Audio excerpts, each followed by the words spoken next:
can be compromised. Careers are jeopardized. Equipment can be damaged or destroyed.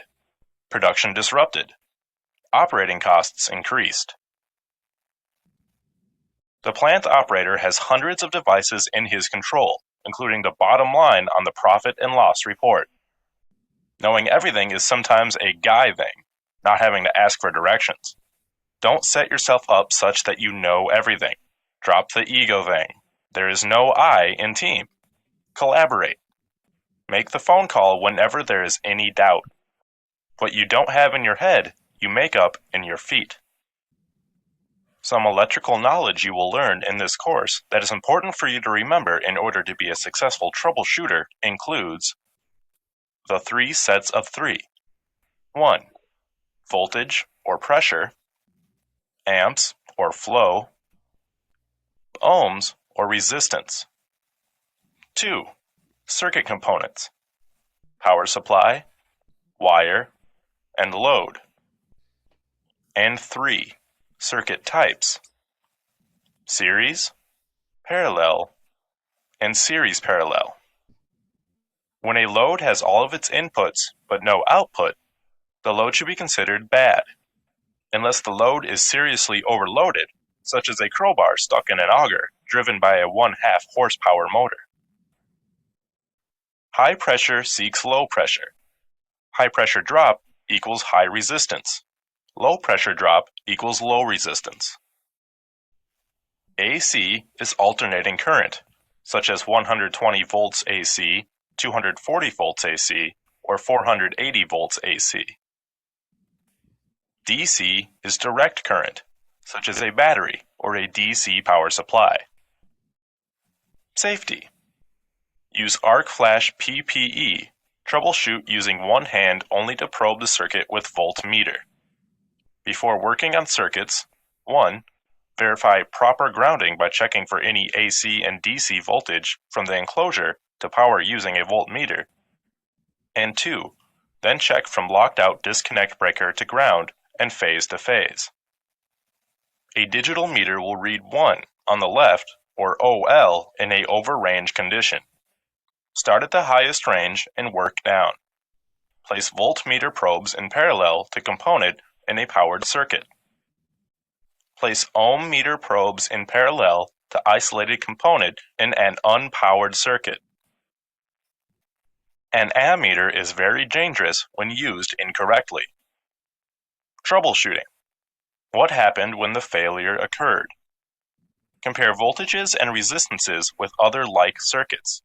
Know who to call for help and when they are available. Which of the following is true? Check all that apply.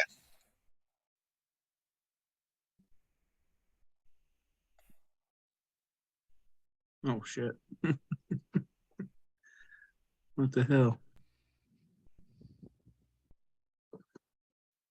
Well, now that we know all the answers now, guys. So, does that all make sense to you, that the voltage is like the electrical pressure and high pressure seeks low pressure? Kind of like if a tire has a pinhole in it and it seeps out to the outside, high pressure seeking the low pressure on the outside.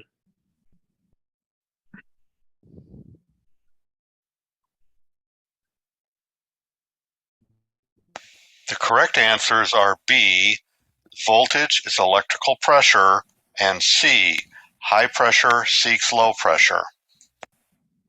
Once you understand and remember these rules, troubleshooting will become natural. Rule 1. High pressure seeks low pressure. Rule 2. On a good working circuit, the inputs to the load requires high pressure on one side and zero pressure on the other. Rule 3. If the inputs are there and the output is not, the problem is either the load itself or the load is overloaded. Rule 4. The pressure drop around a circuit adds up to the pressure produced by the power supply. Rule 5. Wire and ducts and pipe should have near zero pressure drop. pressure drop equates to resistance to flow in a circuit? High pressure drop equals What does high pressure drop equal to, Jesus? Were you paying attention to that last slide? Is it high resistance to flow or is it low resistance to flow? Low resistance to flow. I would so on a pipe or a wire you'd have volts. Yeah. Check the correct answer. Would be high resistance. Answer is A. High resistance to flow. So like on your voltmeter, when you'd hook up to see the high resistance to flow across the wire, it'd be, you shouldn't lose any across the wire. It should all go. That's how you know if it's open or not. Jesse, you got a garden hose with a pressure gauge on it, and it's just flowing low. You step on the hose and flatten it out, and the pressure gauge goes up. You've increased the resistance to the flow, and that's indicated by more pressure, i.e. voltage in this case. That make sense? Yeah, for the most part, yeah. So, yeah. So Sure, that's if what you're you- looking. So that's what you're looking for when you see a problem, something that's you got your normal voltage, and then if something's higher, you see the problem there. If you have higher voltage at that point, In a way, if you've got a light bulb and it's on, you're going to measure one set of voltages. If it's burnt out, you're going to have slightly more voltage on the feed wire because the resistance is infinite at the light bulb then. okay, So because you there's might no not be able to read everything when it's working, but when it's not working, that'll have changed. Your change of state. okay, well, that makes sense. I'll shut up again, Jeremy. Back to you. That's fine. Sources of energy known to man. It is easy to convey and manipulate, drives the most burdensome of tasks, and processes computer thinking at lightning speed in massive quantities. Electricity is often taken for granted until it stops working. Electrical malfunctions happen all too often at the hot mix plant, and when the plant facility shuts down, anxiety sets in. Plant operators clamor for ideas to fix or bypass the problem. And those who only understand electricity as magic can wind up doing risky things to themselves and the plant in order to repair the problem. Plants are best run when operators are electrically competent or have access to electrically and mechanically capable service support. It is not important that the operator become an engineer or electrician, but plant operators should understand basic electricity, electrical safety, test meter use, plant electrical circuitry, and techniques for troubleshooting and repair. The most important step in this process is communication. Know when to stop and get direction.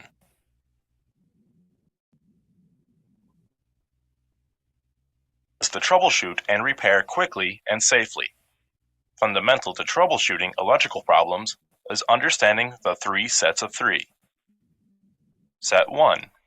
Pressure, flow, and resistance, or volts, amps, and resistance. Set 2. Power supply, conductor, and load connected together around a circuit. Set 3. Series, parallel, and series parallel circuits. Pressure, flow, and resistance. Electrical volts, amps, and resistance can be compared to hydraulic or pneumatic pressure, flow, and resistance. When voltage, or pressure, is increased and resistance stays the same, the flow of electrons, water, or air increases. When voltage or pressure remains the same but resistance increases, amperage or flow goes down. power supply, conductor, and load. A circuit is a circle of components made up of this set. The power supply provides the pressure it takes to move electrons down the wire and through the high resistance of the load. The conductor is the pipe to transport the electrons from the power supply to the load, and then return the electrons to the power supply for another trip around the circuit. The load is the component in the circuit which does all the work.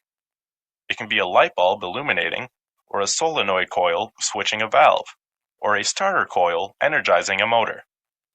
The load resists, allowing electrons to flow. This flow of electrons transforms its energy into something the operator can use, such as light, heat, or motion. Interrupting the flow of electrons, as in turning off a switch, de-energizes the load and consequently returns it to a non-working state. Sometimes switches are actuated electromagnetically. Power supplied to an electromagnetic coil, called a relay, actuates the switch. A timing circuit used with this device makes up a time delay relay. Other kinds of switches are actuated by gate or valve position cams. Some switches actuate when temperatures, pressures, levels, or flow change. In electronics, a switch is the action of two wires touching or not touching. In hydraulics, a switch is the action of two pipes, either connected or capped off from each other. 3. Series, parallel, and series parallel. These are various circuit schemes required for different applications. A series circuit provides a flow of electrons through a conductor and sometimes through switches to the load and returning back to the power supply. A parallel circuit provides current flow to two or more series circuits. A series parallel circuit provides electron flow around a circuit that branches out into a parallel circuit and then unites back into a series circuit. Ask more and more of plant controls and automation, circuits now have to control other circuits, and this is where human reasoning is converted into electrical logic. These circuits are developed when a user defines, in simple English, the work he wants done. A series switching circuit can be likened to the word "and." A parallel switching circuit can be synonymous with the word "or." A series parallel circuit sets up and "or" conditions to the electrical control logic. More sophisticated automation decides and "or" conditions. Sometimes users want reaction when action does not happen. This requires negative NAND and NOR circuits. This negative control is differentiated when the switches used are normally closed rather than normally open. Jeremy and Start-stop motor control circuit uses this logic. A series circuit enables starting, and the parallel circuit maintains the started condition. For example, the plant's drum can only be started if the stop button is not pushed, and the start button is pushed. The drag conveyor is started, and the overload relay has not been tripped. The series parallel circuit will only keep the drum starter energized when the parallel circuit to the start switch is electrically completed, and the conditions above are met. Before switches are closed, the power supply sees infinite resistance and electrons do not flow. The open switch offers the highest resistance in the circuit, and 120 volts of pressure drop can be measured across it. As the start switch is closed, power supply pressure flows to the starter coil. The starter coil is of low enough resistance to allow current flow, so the load operates. Since the load is the only resistance in the circuit, all the pressure drop can be measured across it. Meter use and circuit analysis determine where and when voltage exists. A very tricky troubleshooting situation can occur if an operator tries to determine, electrically, where the problem lies when the conductor between the auxiliary contact and the coil is broken. Electrical novices fumble in this scenario, while a trained troubleshooter, carefully analyzing the circuit symptoms and using creative techniques, can pinpoint the problems. These techniques include disconnecting parallel circuits, using resistance and ammeters, jumping with clip leads, and actuating the auxiliary contacts. An experienced troubleshooter can analyze the circuit and symptoms, then methodically measure with the test meter around the circuit until the problem is magically revealed. This is usually done by measuring for voltage. The voltmeter test instrument and the physical circuit are critical to the process. The meter measures voltage drop, pressure differential, across a load, resistance. The 3 sets of 3 can be found in the motor stop-start control circuit. Look for them and notice how they work together electrically and logically. Play the if game in your mind.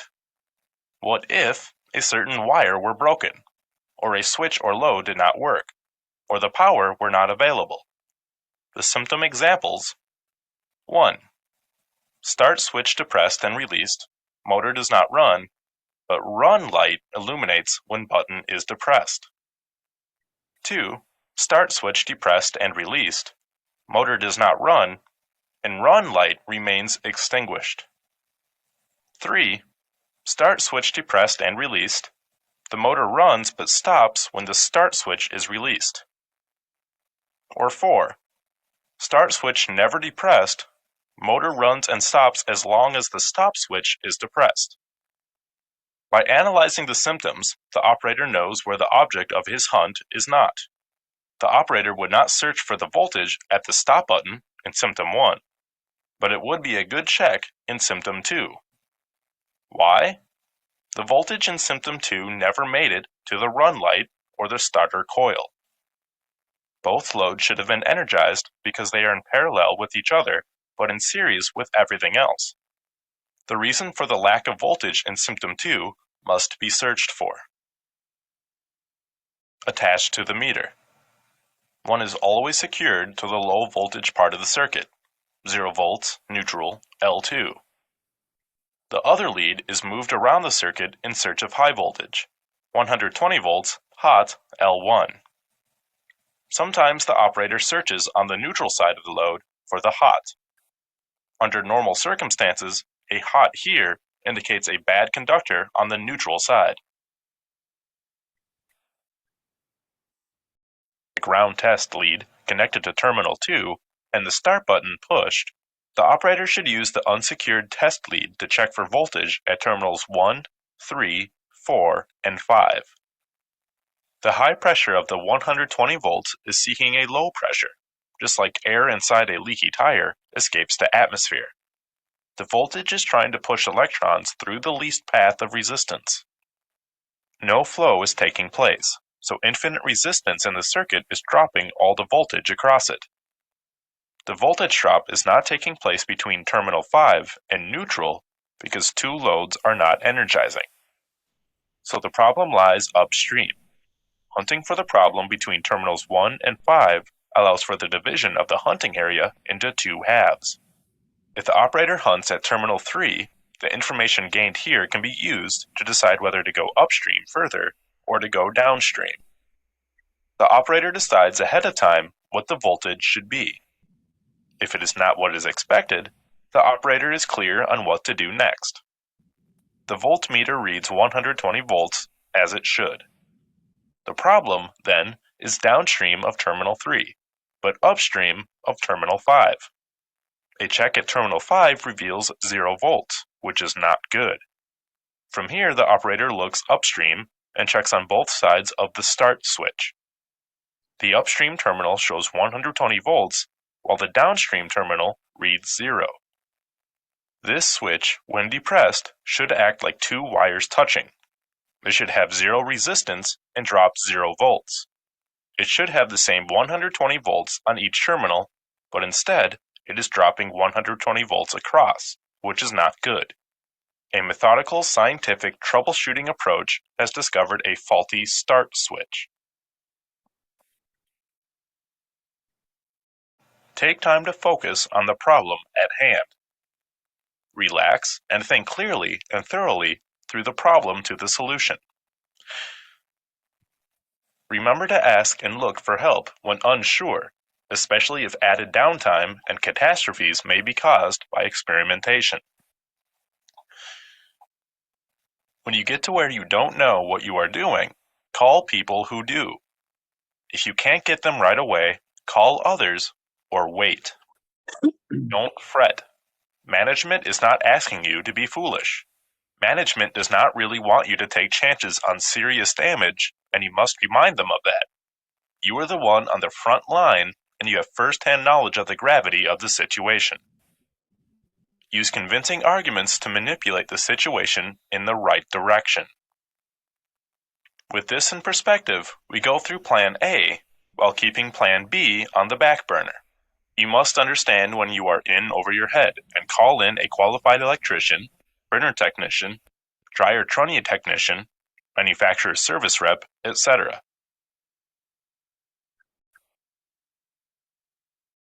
All the symptoms. When did it start causing the trouble? Was it all of the sudden, or did it steadily get worse? Is it consistent or intermittent? How can I analyze it, and with what? What suspected component spares, or system identical components, can I use to swap or compare test measurements? Who is my best mentor to call, and when is the best time to get him? And when that fails to give timely results, we go to Plan B. Plan B. How can I make the process safely work until a solution to the problem arrives?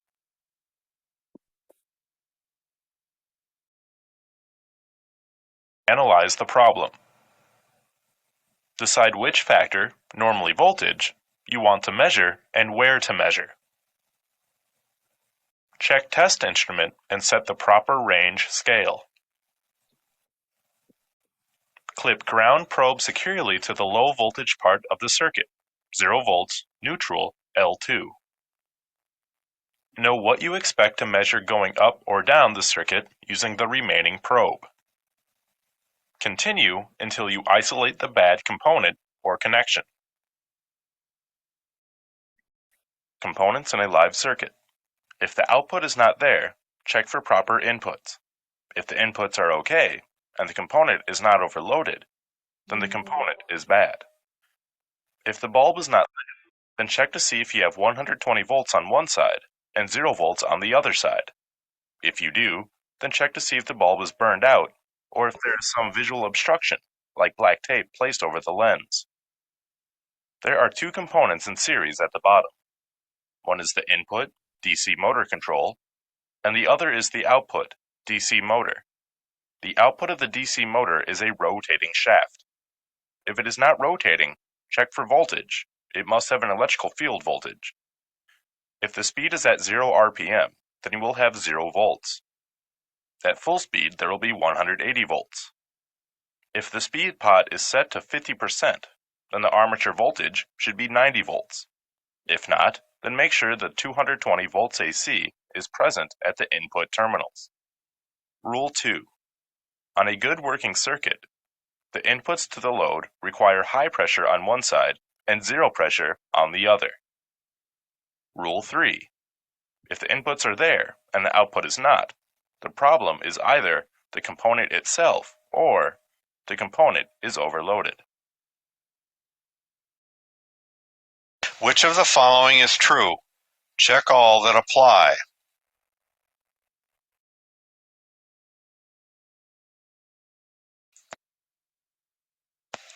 The correct answer is A. The inputs to the load require high pressure on one side and 0 pressure on the other. Phase AC, or alternating current, means current flow in a wire in one direction for 1/120th of a second, and then in the opposite direction for another 1/120th of a second. This is repeated as long as the power is on. The current flow changes direction because the supplied voltage is changing polarities at the same rate. The voltage normally will be 120 volts or 240 volts. As the current flows through the wire, it sets up a magnetic field around the wire. This magnetic field can be used to operate a valve or create an electromagnet, allowing an electric motor to run. Three-phase voltages are normally at 240 volts or 480 volts. These higher voltages command a lot of respect. To help put it into perspective, how safe would you feel filling a bike tire rated at 120 psi to 480 psi?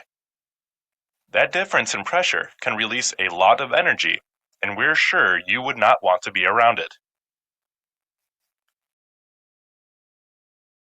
Phases can be explained easier when comparing it to the 360 degrees of a circle. As the first phase voltage increases to its peak at 90 degrees and decreases as it approaches 120 degrees, the next phase starts to increase from 0 volts, and so on. Larger motors are usually the loads that require 3-phase. Transformers are used to transform AC voltages from one voltage to another. They can take high voltage and step it down to a lower voltage, or take a low voltage and step it up to a higher voltage. A transformer with a 2-to-1 winding will step down 480 volts AC to 240 volts AC. They are sized by VA, voltamps, or kVA, 1000 voltamps, depending how much current the circuit requires that the secondary is supplying current to. Or direct current always flows in one direction. When using a meter to measure DC voltages, the polarity of the meter leads must be observed. The red lead is positive, and the black lead is negative. It is sometimes necessary to create DC voltage from AC voltage. This can be done using a transformer to step 120 volts AC down to 12 volts AC, and then sending it through a diode rectifier circuit. The diode rectifier circuit is similar to a hydraulic check valve, only allowing flow in one direction.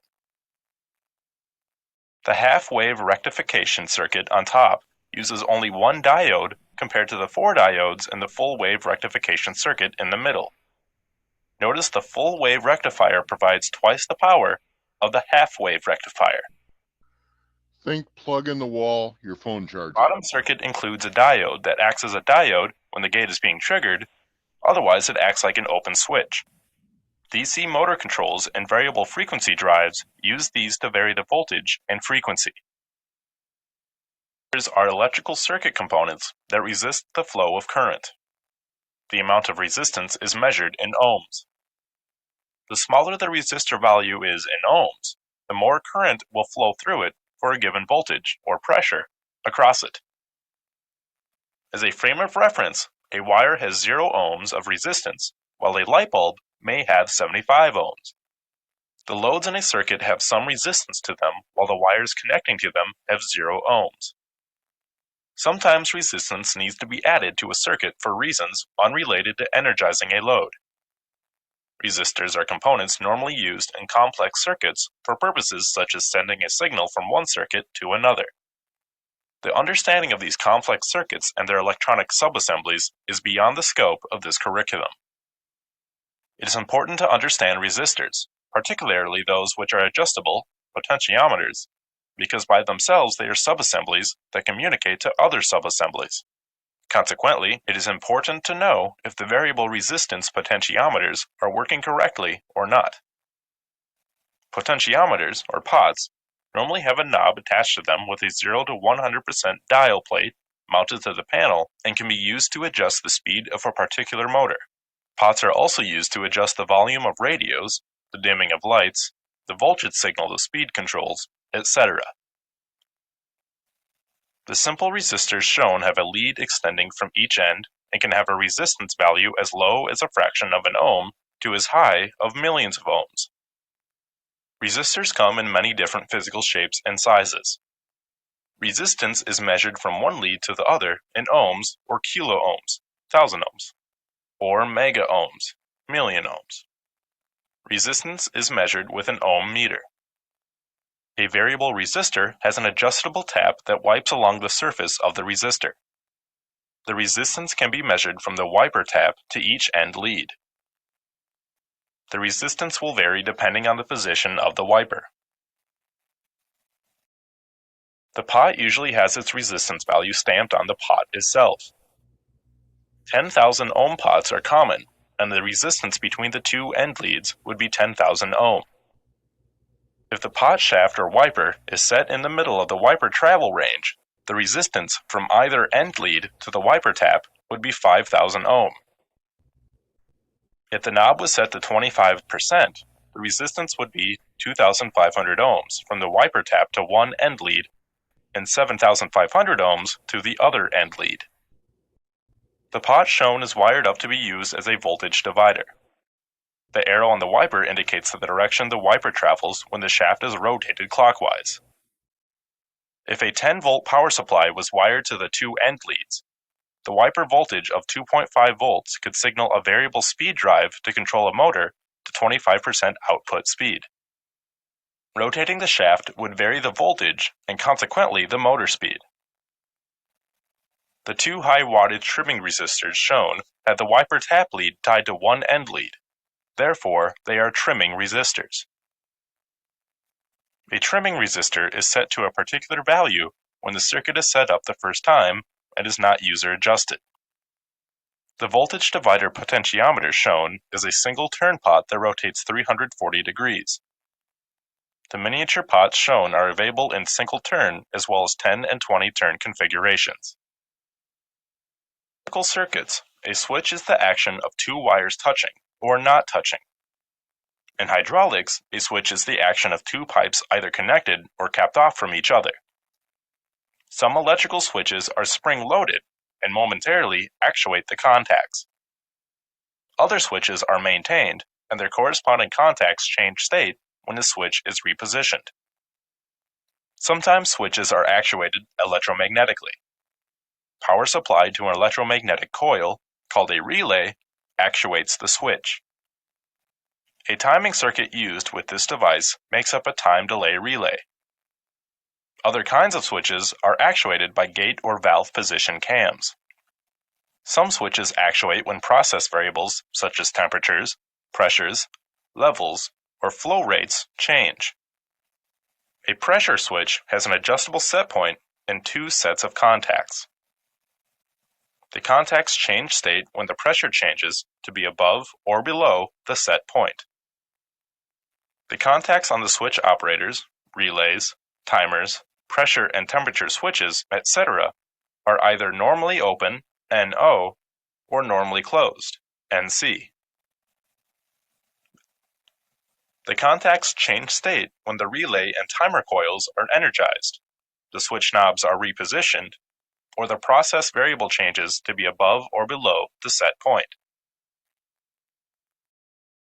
Sometimes the switches are assembled from several pieces: the knob, the switch operator, and various contact blocks. Filters are mainly used in electronic circuits as filters and frequency generators, and are out of the scope of this curriculum except to say that 1. Capacitors are used in some fractional single-phase motors and position actuators. If either of these two items vibrate without moving, chances are the capacitors have aged and need replacement. They are about the size of a deck of cards. And 2. Power factor correction capacitors are sometimes used on the 480-volt bus and sometimes individually on motors in order to reduce energy costs. They are dangerous because they can hold a high voltage charge on them after shutting off the main disconnect. Individually, they can be very large. Several of them may be wired in parallel across the electrical incoming 480-volt bus bars, or individually across the load side of a motor starter. These power factor capacitors are physically and electrically big and are sometimes enclosed in their own enclosure. Sometimes an automatic control switches these capacitors on and offline. Servicing this equipment must be done by a qualified electrician. Capacitors are normally found in electronic circuits. If you have more interest in capacitors, you may read the following notes yourself.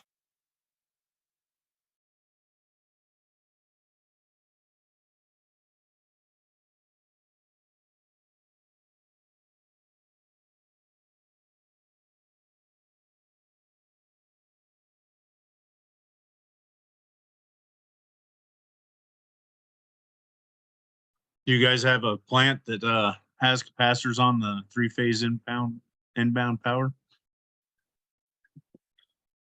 or you guys know? I've only seen it on generator power units.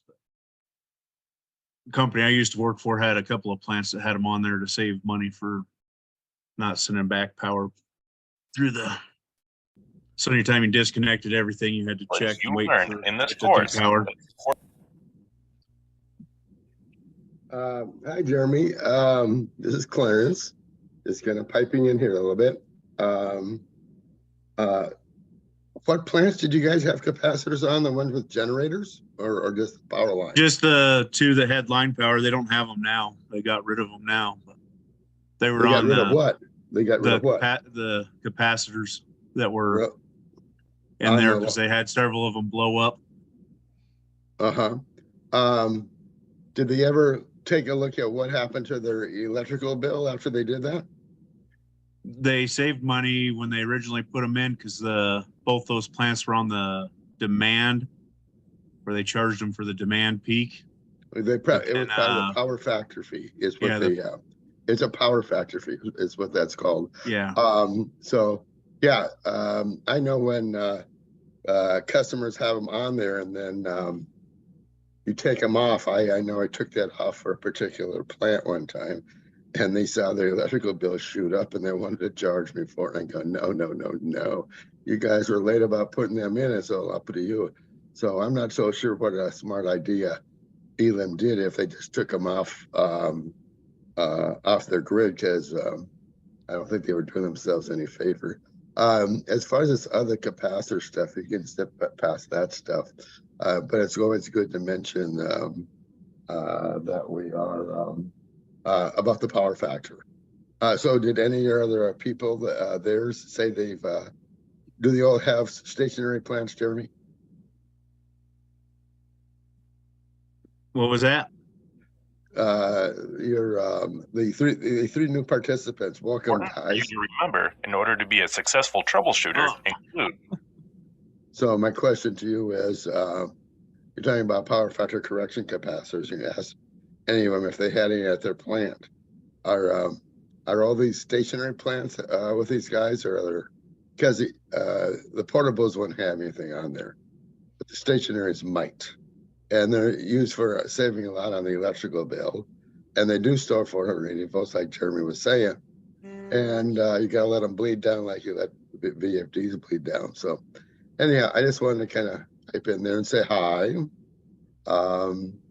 As you can see, guys, I got a frog in my throat of sorts. I've had this for a week. So, but I've got my computer on where I can hear you guys as it's going on. And I'll pipe in every now and then. I'm Clarence, by the way. And so you guys got all started out to an early start. Excuse me very much. That's all I got. So thanks for answering that question. You can continue it at your pace, Jeremy. Thank you. You bet.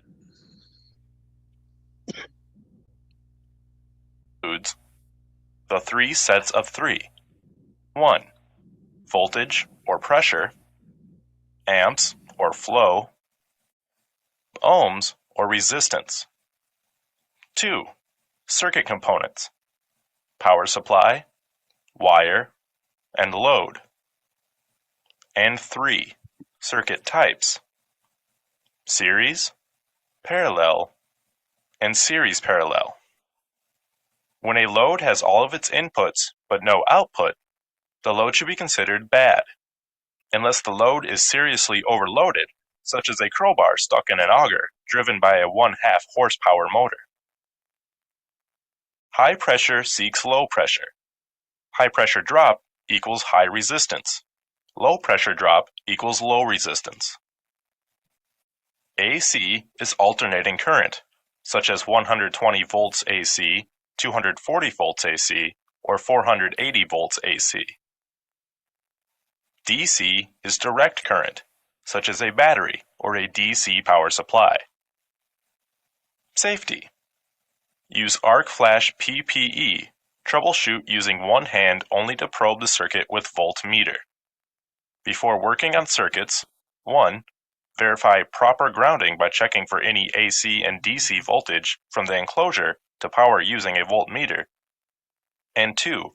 Then check from locked out disconnect breaker to ground and phase to phase. A digital meter will read 1 on the left, or OL, in a over-range condition. Start at the highest range and work down. Place voltmeter probes in parallel to component in a powered circuit. Place ohm meter probes in parallel to isolated component in an unpowered circuit. An ammeter is very dangerous when used incorrectly. Troubleshooting. What happened when the failure occurred? Compare voltages and resistances with other like circuits. Know who to call for help and when they are available.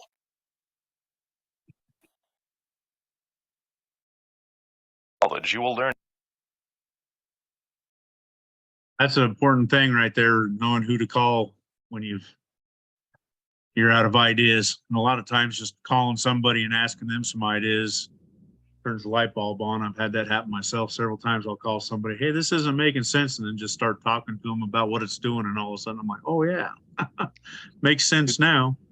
It's almost like the old cup of coffee, Jeremy, where you've been working on the project for quite a bit, and if you just Yep. take a break, walk away from it, get on the phone to somebody, take your cup of coffee, it gives you a clear head looking at it. The other important thing is do make note of what's going on when the failure occurred. Did something start happening that doesn't happen? Did the motor stop turning and the smoke come out of it? You got to remember, electricity is kind of like smoke. You got to keep it in the wires. If you let it escape, nothing works.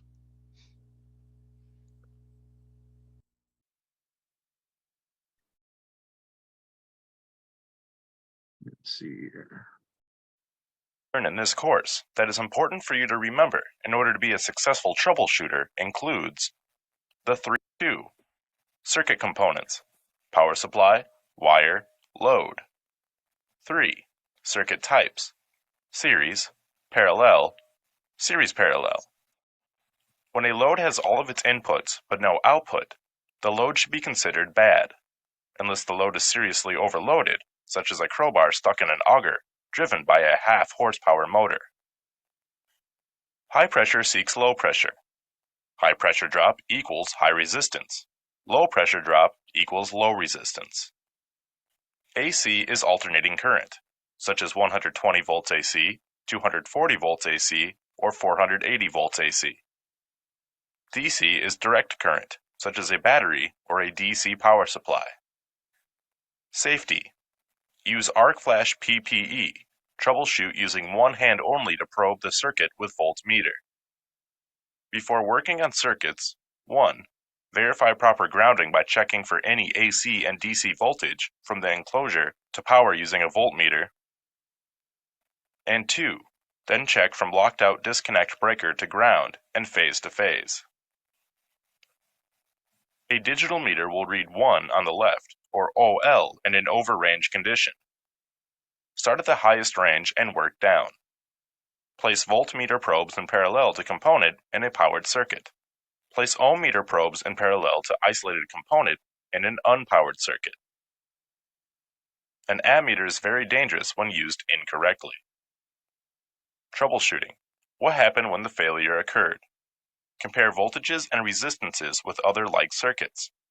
Know who to call for help and when they are available. Electrical. The 3 sets of 3. Voltage, or pressure, amps, or flow, ohms, or resistance. Circuit components: power supply, wire, and load. Circuit types: series, parallel, and series parallel. When explaining how an electrical circuit works, it is helpful to compare it to a hydraulic and pneumatic circuits, which work basically the same way. To break down the basics of electrical circuits, we talk about the 3 sets of 3. The first set of 3 is voltage, amperage, and resistance. These terms are similar to the terms used in a pneumatic circuit. Voltage, or volts, corresponds to pressure, PSI. Amperage, or amps, corresponds to flow, or CFM. And resistance, or ohms, corresponds to pressure drop, PSI, or flow restriction. By referring to the pneumatic circuit shown here, we can begin to understand how an electrical circuit works. This pneumatic circuit is actually a tire. Inside this tire, we have high pressure of 30 psi. High pressure seeks low pressure. The good tire at the top is not going to let the 30 psi inside the tire escape to the 0 psi outside of the tire. That's infinite resistance. The not so good tire in the middle has developed a pinhole leak. The resistance to the flow of the air from the inside to the outside of this tire is something less than infinite. There may be a flow of about 1 CFM out of the tire. The bad tire at the bottom has a nail hole, which is bigger, resulting in less resistance to airflow. There may be a flow of about 10 CFM out of the tire. High pressure seeks low pressure. We can equate the pressure, PSI, inside the tire to voltage, or volts. We can equate the size of the hole, diameter, in the tire to resistance, or ohms. We can equate the airflow, CFM, to amperage, or amps. Case of 30 psi inside our tire with a pinhole of flow restriction giving us 1 CFM of airflow to the outside, what happens to the airflow if the pressure inside the tire increases from 30 psi to 60 psi?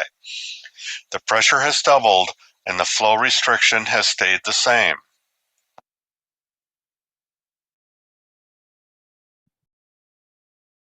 What do you think, Isaac?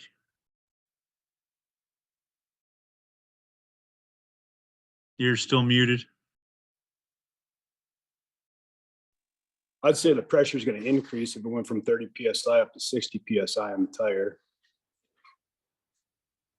I would agree with you. Just like he was talking about clamping down that hose. If you clamp it down, it makes the pressure on one side higher and restricts it on the other side. But then so it should be the opposite effect if you increase the pressure. Let's see if you're right.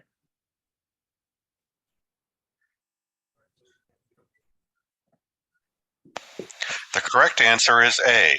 The airflow increases by 2 times. In the case of 30 psi inside our tire with a pinhole of flow restriction, giving us 1 CFM of airflow to the outside, what happens to the airflow if the pressure inside the tire increases from 30 psi to 60 psi? The pressure has doubled and the flow restriction has stayed the same. What is the airflow going to do? Is the airflow going to stay the same? Will it increase or decrease? Pressure and resistance will affect flow, so as the pressure increases with the same amount of flow restriction, the airflow will increase. If the pressure stays the same and the flow restriction decreases, the airflow will increase. If the pressure stays the same and the flow restriction increases, the airflow will go down. If we reduce the 30 psi down to 15 psi, the airflow will go down as well. That is what's called Ohm's law.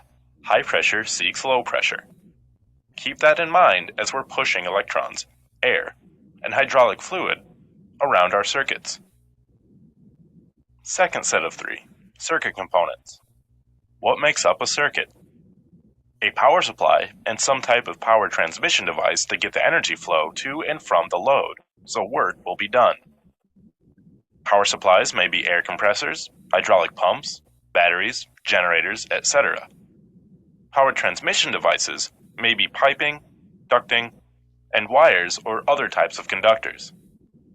The load devices doing the work may be hydraulic motors, air cylinders, light bulbs, solenoid coils, electromotors, etc. In this plumbing circuit diagram, the power supply is an air compressor with 100 psi available from it. It's connected via piping to a normally closed solenoid valve, which, when actuated, routes the 100 psi coming from the air compressor to one side of the piston in a cylinder. With a high pressure of 100 psi on one side of the piston and 0 psi outside air pressure on the other, the piston will move towards the exhaust end of the cylinder. Work is then done as the rod attached to the piston moves the device connected to it. The air in the exhaust side of the piston will be forced out to the 0 psi atmosphere. The air in the outside environment at 0 psi pressure is being picked up by the air compressor and compressed from that 0 psi to 100 psi. Good working pneumatic circuit. What pressures can we expect at pressure gauges 1, 2, and 3?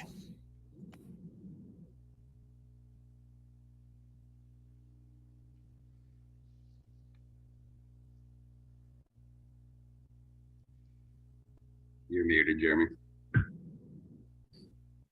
Nathan, on a good working circuit, what would you expect those pressures to be? Oh. So one, right? I really haven't messed with this kind of stuff, so So, okay, it's a good working circuit. You got 100 psi air supply. So on gauge 1 there, would you expect 100 psi if Yes. everything's working right?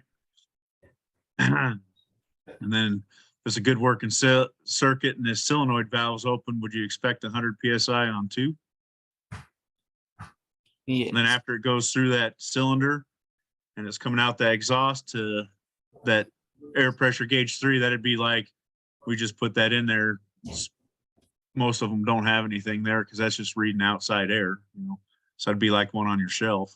But what should be on that side if high pressure seeks low pressure? A 0. Yeah. Yep. All righty. Let's see if you're right. I think that's all right.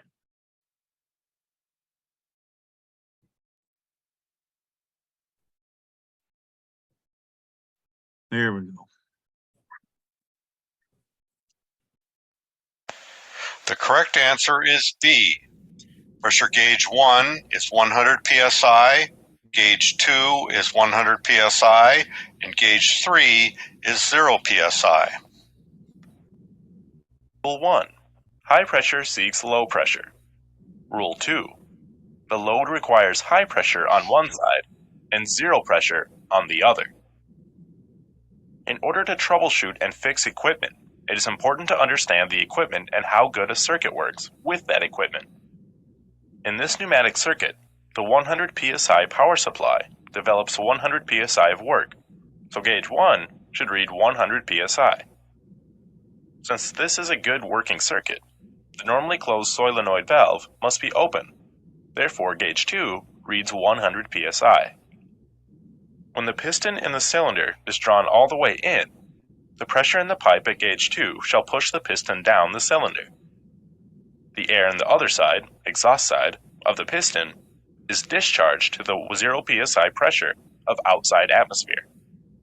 Gauge 3 is sitting in outside atmosphere pressure. Therefore, gauge 3 reads 0 psi. Gauge 3 could be a gauge sitting on your shelf as a spare part. The reason we refer to gauge 3 at all is to make the point that in order to make the load, or cylinder, to the work intended, it must have the intended high pressure, 100 psi, on one side of it, and the intended low pressure on the other side. The load must be provided the high and low pressures by the circuit. If the circuit does not provide those pressures, the circuit must be analyzed to understand why and fixed. The dashed pipelines between the cylinder exhaust and the compressor indicates an imaginary return pipe in the circuit, and that the pressure in that part of the circuit is 0 psi. The dashed line indicates outside atmosphere. The gauge may be a gauge you are holding in your hand. It illustrates the flow of oil in one direction, leading to and from the pump reservoir to the control valve. The complex valve more than opens and closes a valve from full open to full shut. It positions a spool so it varies the amount of oil going in one direction or the other to and from the cylinder, depending on what position the operator manually adjusts the lever to. When the lever is moved off center, the high pressure of the pump is directed to one side of the piston in the cylinder, while the oil on the other side of the cylinder is now provided with a path to the low pressure of the reservoir. High pressure seeks low pressure. Consequently, oil is pushed through in this direction until the lever is repositioned to center, or the piston reaches the end of the cylinder, or the mechanism attached to the cylinder shaft has more load burden that can be overcome by the pressure that the pump circuit can deliver. Notice the return side of the oil is being returned to an atmosphere vented, 0 psi pressurized reservoir. The return side pressure of the load is 0 psi. In order for this circuit to work, these rules apply. Rule 1. High pressure seeks low pressure. Rule 2. On a good working circuit, the inputs to the load require high pressure on one side and 0 pressure on the other. Rule 2. The load requires high pressure on one side and 0 pressure on the other. In a good working hydraulic circuit, what pressures can we expect at pressure gauges 3, 4, and 6?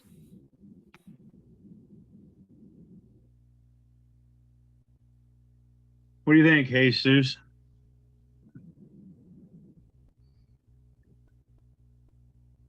Let's see. I would have to So think we'd be- that 4 or 3 would have to have pressure. Let's Yeah. see. 4 would have to have pressure, and then 6 wouldn't have any pressure. Well, think about that for a minute. So your motor's your load, and on a, what is a load looking for? High pressure on one side, low pressure on the other side. Correct.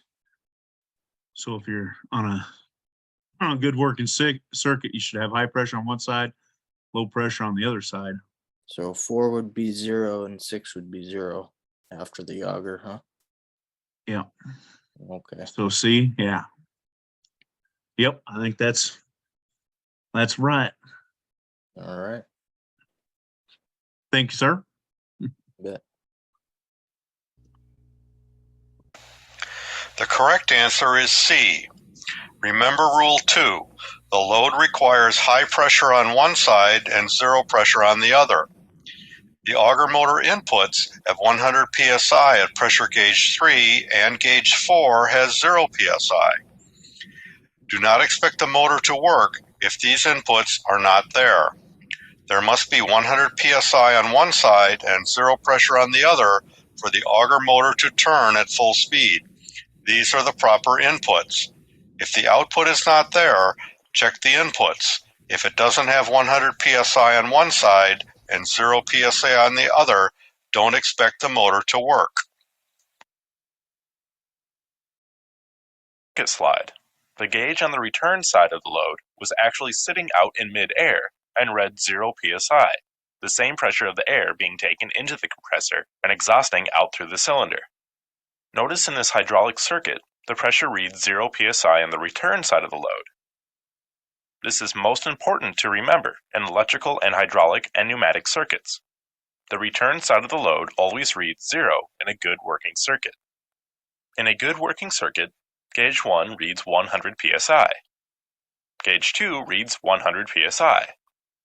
If gauge 2 read 0 psi, the solenoid valve would be closed and the circuit would not work. Gauge 3 should be 100 psi. The pipe from gauge 2 to gauge 3 should deliver the pressure at gauge 2 to gauge 3 with little or no pressure drop. If gauge 3 reads significantly lower than gauge 2, a restriction has developed in the pipe and that is not good. The motor is the load and requires high pressure on one side and low pressure on the other. Therefore, gauge 4 reads 0 psi in a good working circuit. On the return side of every load, whether it be pneumatic, hydraulic, or electrical, we're expecting 0 psi, 0 volts in an electrical circuit. Therefore, gauge 4 reads 0 psi. Gauge 5 will consequently be 0 psi as well, since all we have is a straight piece of pipe between gauge 4 and gauge 5. After gauge 5 is a filter, which we assume is clean and clear. Therefore, gauge 6 will also be 0 psi. Airline pilots must understand their instruments to safely land in cloudy weather. Maintenance technicians must understand their instruments to find the invisible and hidden problems in their systems. In order to be instrument rated, the troubleshooter has to A. Know what the instrument should be reading when things are working correctly, B. Compare the bad readings with the good readings when things start going bad, and C. Determine the problem. Rule 2. The load requires high pressure on one side and zero pressure on the other. Note 1. Auger motor inputs have 100 psi at gauge 3 and 0 psi at gauge 4. Note 2. Do not expect the motor to work if these inputs are significantly different. We need 100 psi on one side and zero pressure on the other if we're expecting the auger motor to turn. These are the proper inputs. If the output is not there, check the inputs. If it doesn't have 100 psi on one side and 0 psi on the other, don't expect the motor to work. It is most important to remember in electrical, hydraulic, and pneumatic circuits that the return side of the load always reads 0 in a good working circuit. Understand. We can't understand what we don't see in our mind's eye. We can analyze what our mind's eye sees. The following slides are formed into a game with rules. Once the rules are understood, one becomes very good at the art of troubleshooting. Please take some time to impress on your mind these rules. Game. Rule 1. High pressure seeks low pressure. Rule 2. On a good working circuit, the inputs to the load require high pressure on one side and zero pressure on the other. Rule 3. If the inputs are there and the output is not, the problem is either the motor itself or the motor is overloaded. Rule 4. The pressure drops around a circuit add up to the pressure produced by the power supply. Rule 5. Wire and ducts and pipe should have near zero pressure drop. Pressure drop equates to resistance to flow in a circuit. High pressure drop equals high resistance to flow. Low pressure drop equals low resistance to flow. Solenoid valve switch is turned on. The auger motor runs at half speed. All gauges are correct except 4 and 5, which read 50 psi. Choose all that apply.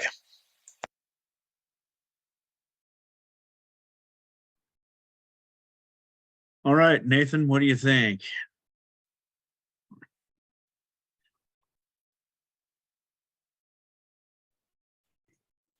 I feel like it'd be between 4 and 5.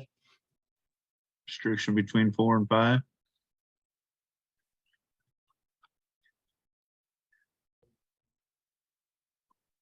So if the restrictions between 4 and 5, do you think 5 would be reading the pressure on a good working circuit?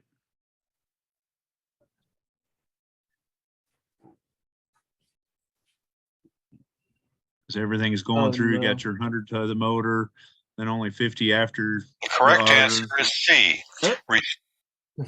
Restriction between 5 and Okay, I understand. So you see, because you got 100 psi going through, and then all of a sudden you got 50 on the opposite side of the auger, and then 50 again at the 5, but 0 at 6. But all these on that side should be at 0 on the low pressure side. But if the restriction was between 4 and 5, 5 would be where you'd think your 0 would be. If you so you understand that, see what that's talking about there. So the Yeah. restriction would actually be between the 6 and 5. So most likely that filter's starting to plug or something.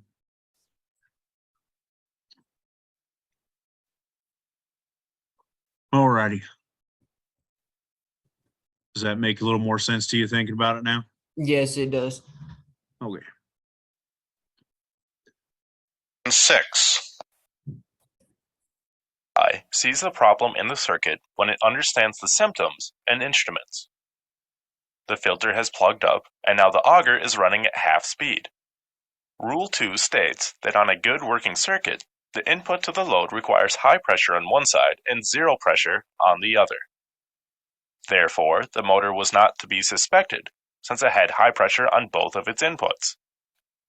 A component is not expected to work if the inputs to it are not provided. The auger motor does not have the right inputs, so we conclude the auger motor is not at fault. The pressure at gauges 1, 2, and 3 is 100 psi, as expected in a good working circuit. However, gauge 4 reads 50 psi instead of the expected 0 psi. This is a 50 psi pressure drop across the auger motor instead of the expected 100 psi drop. The filter is starting to get dirty, and when the filter starts getting dirty, a pressure drop develops across the filter. Rule 4.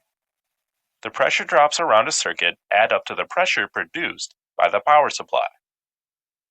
Rule 5. Wire and ducts and pipe should have near zero pressure drop. Pressure drop equates to resistance to flow in a circuit. High pressure drop equals high resistance. Low pressure drop equals low resistance.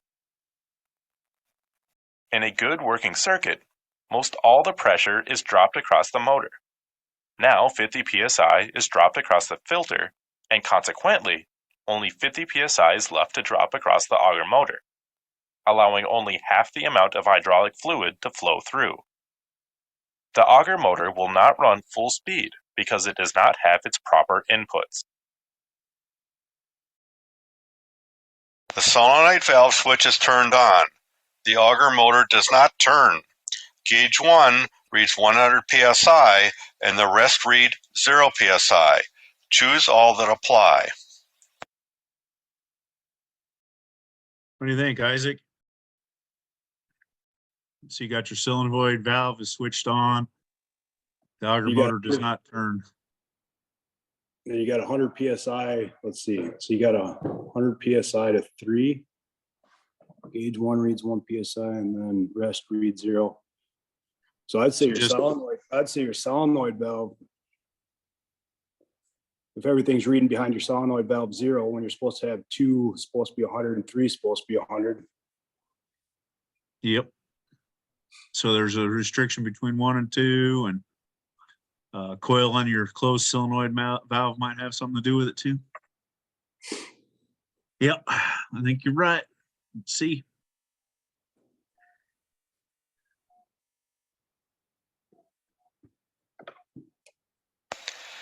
The correct answers are C, restriction between 1 and 2, and D, burned open coil in the normally closed solenoid valve.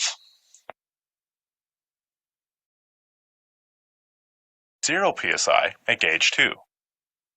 Either there is a restriction in the piping between gauge 1 and 2, or the valve must be closed, not allowing the hydraulic fluid downstream to pressurize gauge 2. If the valve has the correct electrical inputs but does not actuate, then the valve is bad or overloaded. A burned out coil in the valve would prevent it from opening. The difference in pressure is a high pressure drop. In fact, it is as high as it can be, and that is as high as the 100 psi power supply pressure itself.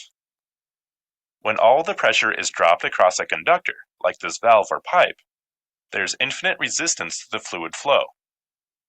High pressure drops equals high resistance. Low pressure drops equals low resistance. Open valves and pipes are meant to have low resistance to flow, which can be measured by observing the pressure drop across them. Rule 4.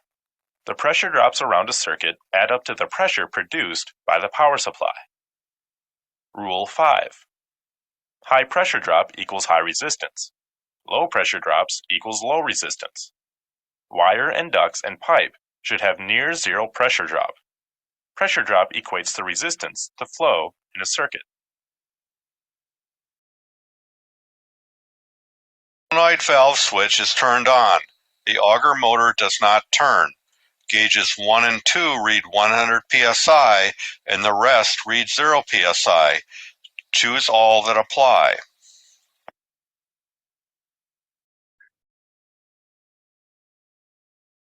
What do you think, Jesus? It's turned on. 1 and 2 read 100 psi, but the rest read 0. I would think it'd be between 2 and 3. Yep, I think you're right. Let's find out.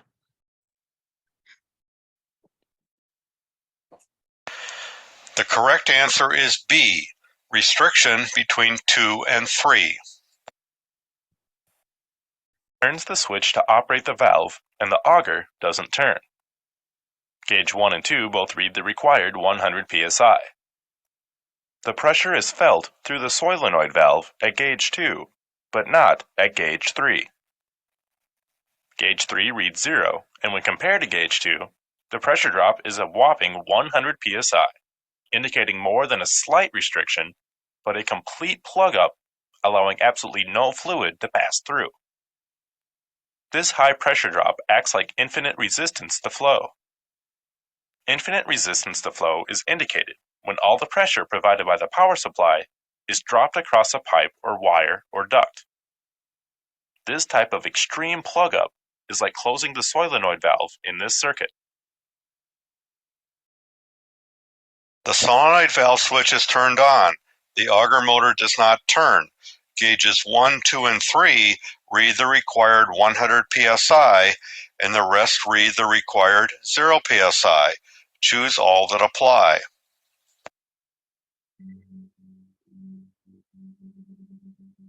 Okay, Nathan, you're up again. Let's see here. So gauges 1, 2, and 3 read the 100 psi, and the rest reads 0. So does that sound like a normal check when that high pressure seek and low pressure? Yes, I'd say the motor was bad. Yeah, or something seriously overloading it, huh?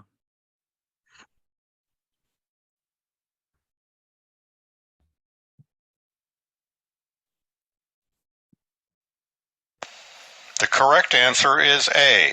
The motor is bad. Requires high pressure on one side and 0 pressure on the other. With one exception, this always applies. In this case, the rule applies. The motor was bad.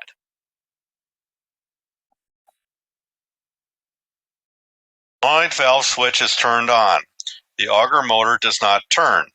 Gauges 1, 2, and 3 read the required 100 psi, and the rest read the required 0 psi. Choose all that apply. What do you think, Isaac? I'd say it's kind of, yeah, the motor's bad and then overloaded. Yep. The correct answers are A, the motor is bad, and D, the motor is overloaded.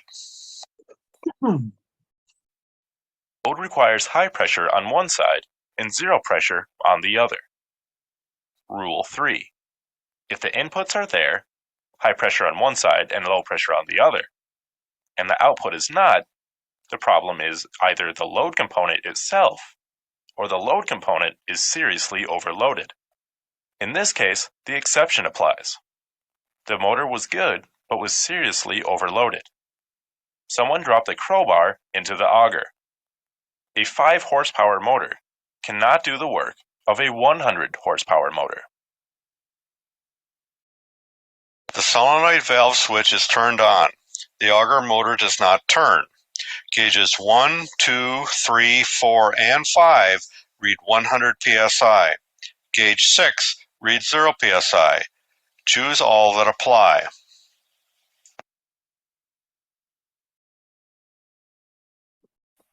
What do you think, Jesus?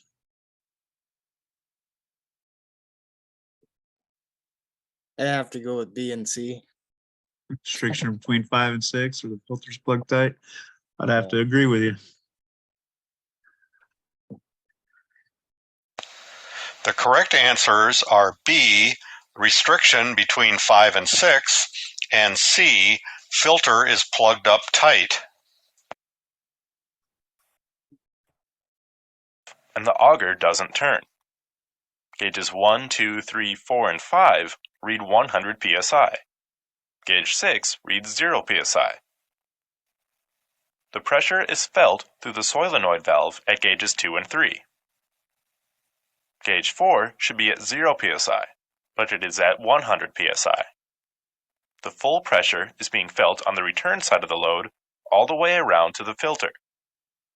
Gauge 6 reads the required 0 psi, and when compared to gauge 5, the pressure drop is a whopping 100 psi, indicating more than a slight restriction, but a complete plug-up, allowing absolutely no fluid to pass through. This high pressure drop acts like infinite resistance to flow. Infinite resistance to flow is indicated when all the pressure provided by the power supply is dropped across a pipe or wire or duct. This type of extreme plug-up is like closing the solenoid valve in this circuit.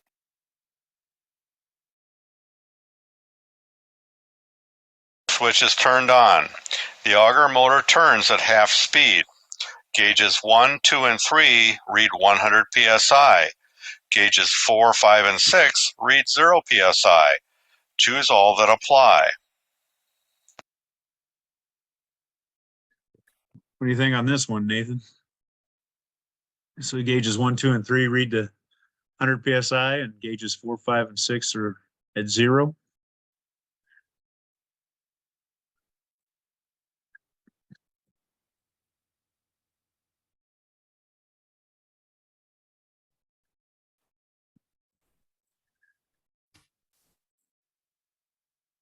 I'd You say the think- motor was bad again. Yeah, that's what I'd say, because nothing else shows any signs of anything, huh? See if you're right.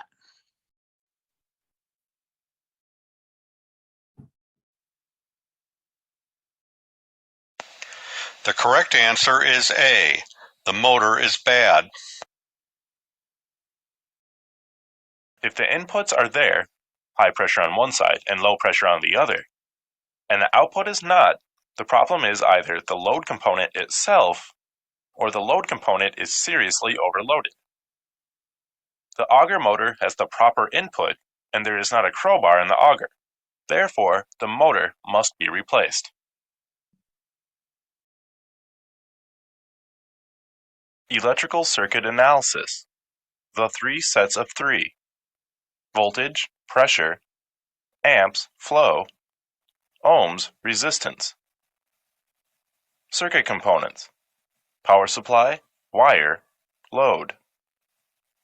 Circuit types. Series, parallel, series parallel. Electrical circuits. The components are different, but the same rules apply. The component of these circuits are in series. Let's take a 10-minute break, guys.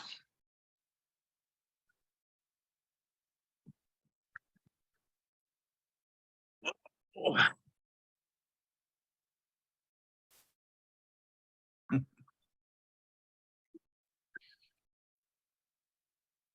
right, here we go again.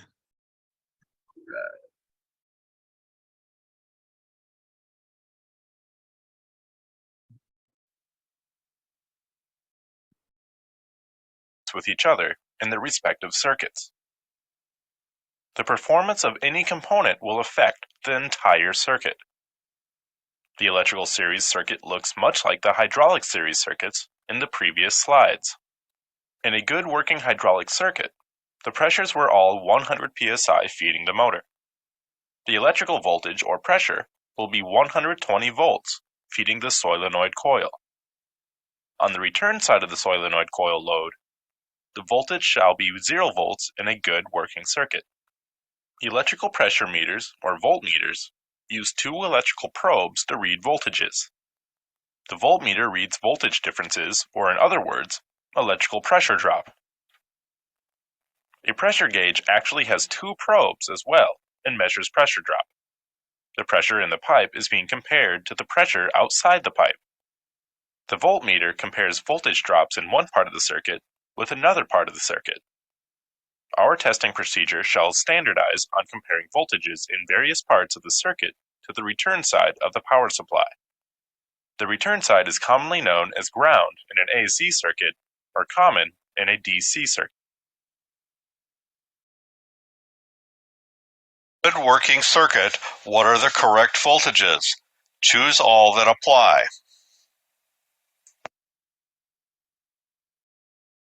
Who did I pick on last? I'll pick on Isaac. On a good working circuit, what are the correct voltages? I'm gonna go with terminal 1 and 220. Yeah, I'd agree with you there. See what they say.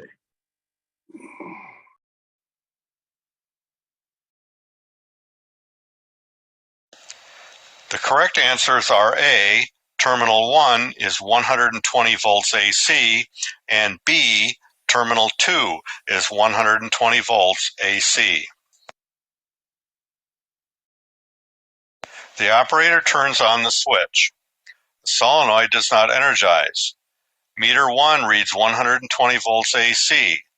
Meters 2, 7, and 8 read 0 volts AC. Check all that could apply. Okay, Nathan, what do you think?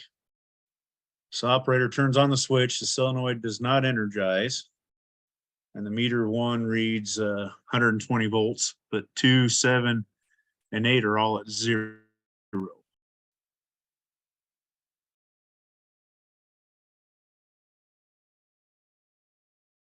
So we know we got power here at 1. So I say D. D, the solenoid coil is burned open, but you have 0 volts at 2 and at 7. And on a good working circuit, the load should have high pressure on one side and low pressure on the other.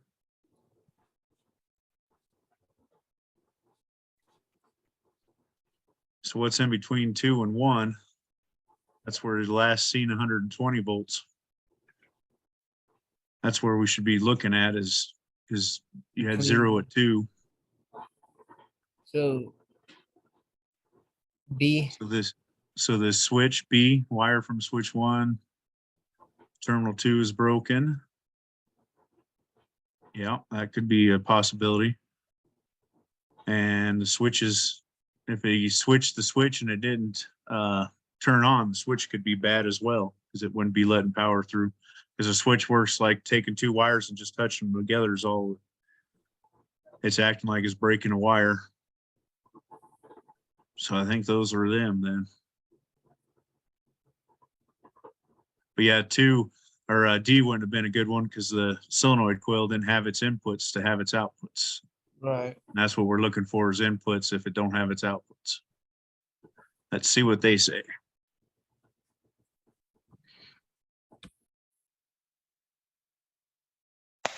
The correct answers are A, switch 1 is in the off position. B, the wire from switch 1 to terminal 2 is broken. And C, the switch is bad. Reads 120 volts AC at terminal 1 and 0 volts AC at terminal 2. The resistance across a closed switch and some wire should be 0 ohms. The fact that the voltage drop across a piece of wire and a supposedly closed switch is as high as the power supply indicates infinite resistance.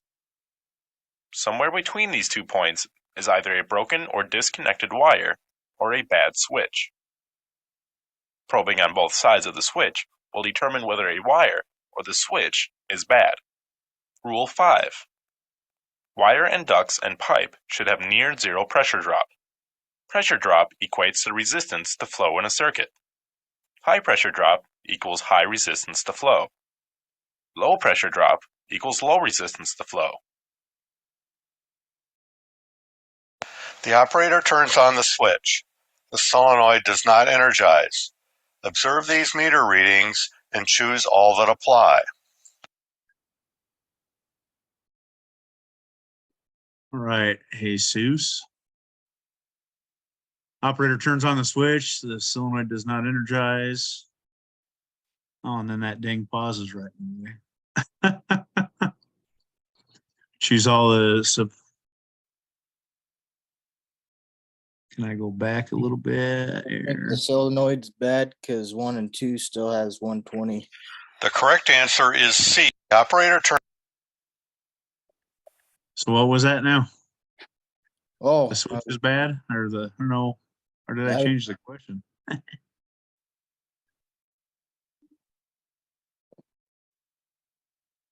Which one was I on? That one, wasn't it? Yeah. Was trying to go back to right before it put that pause there so we can see. There we go. So we got 120, 120, 0 and 0. Yeah, I think you're right there because we got high pressure on one side, low pressure on the other side. So that tells us that the switch is good, not bad. The power supply is putting out the right power supply. Huh? Mhm. All righty, let's see what they say. The solenoid does not energize. Observe these meter readings and choose all that apply.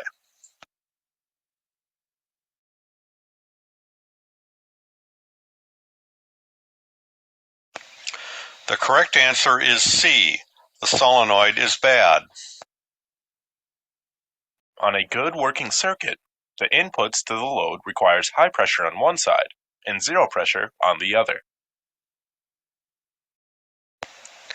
The operator turns on the switch. The solenoid does not energize. Observe these meter readings and choose all that apply. There, did it again. You son of a gun.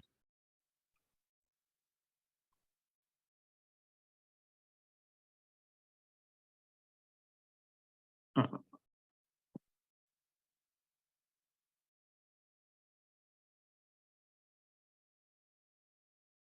You freaking thing.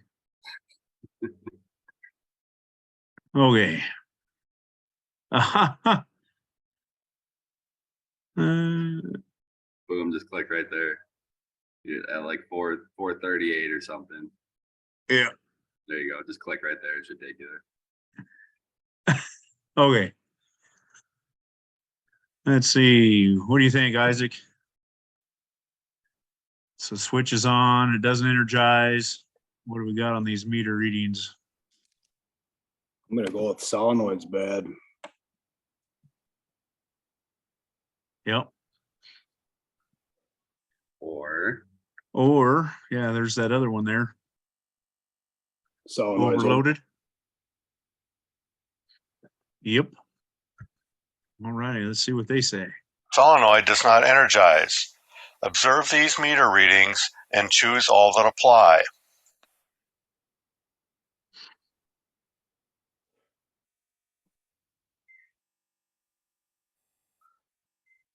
The correct answers are C, the solenoid is bad, and D, the solenoid is overloaded. Good working circuit, the inputs to the load requires high pressure on one side and zero pressure on the other. And the readings meet the requirements. Rule 3 places an exception to that rule. Rule 3. If the inputs are there and the output is not, the problem is either the load itself or the load is overloaded. That screwdriver that got jammed in there somehow is physically keeping the valve closed even when the solenoid coil is energized.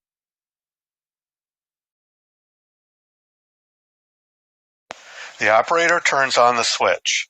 The solenoid does not energize. Observe these meter readings and choose all that apply. I tried to pause it before it even did it too.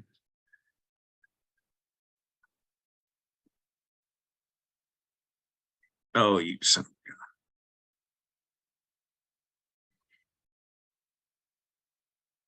Okay, so operator turns on the switch. Solenoid does not energize. What do you think, Nathan? We got 120 on one, 120 on two. We also have 120 on 7. Wouldn't the solenoid have to be energized for it to have 120 on 7? If it's energized and working right, it should be Oh, 0. just high on one side and low on the other side. So I'd say there's a broken wire between 7 and 8.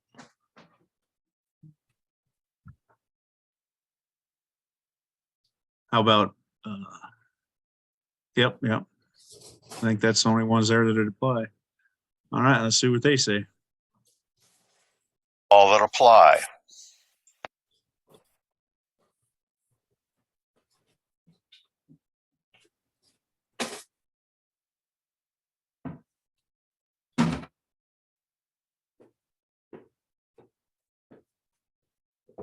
The correct answer is C, broken wire between terminals 7 and 8.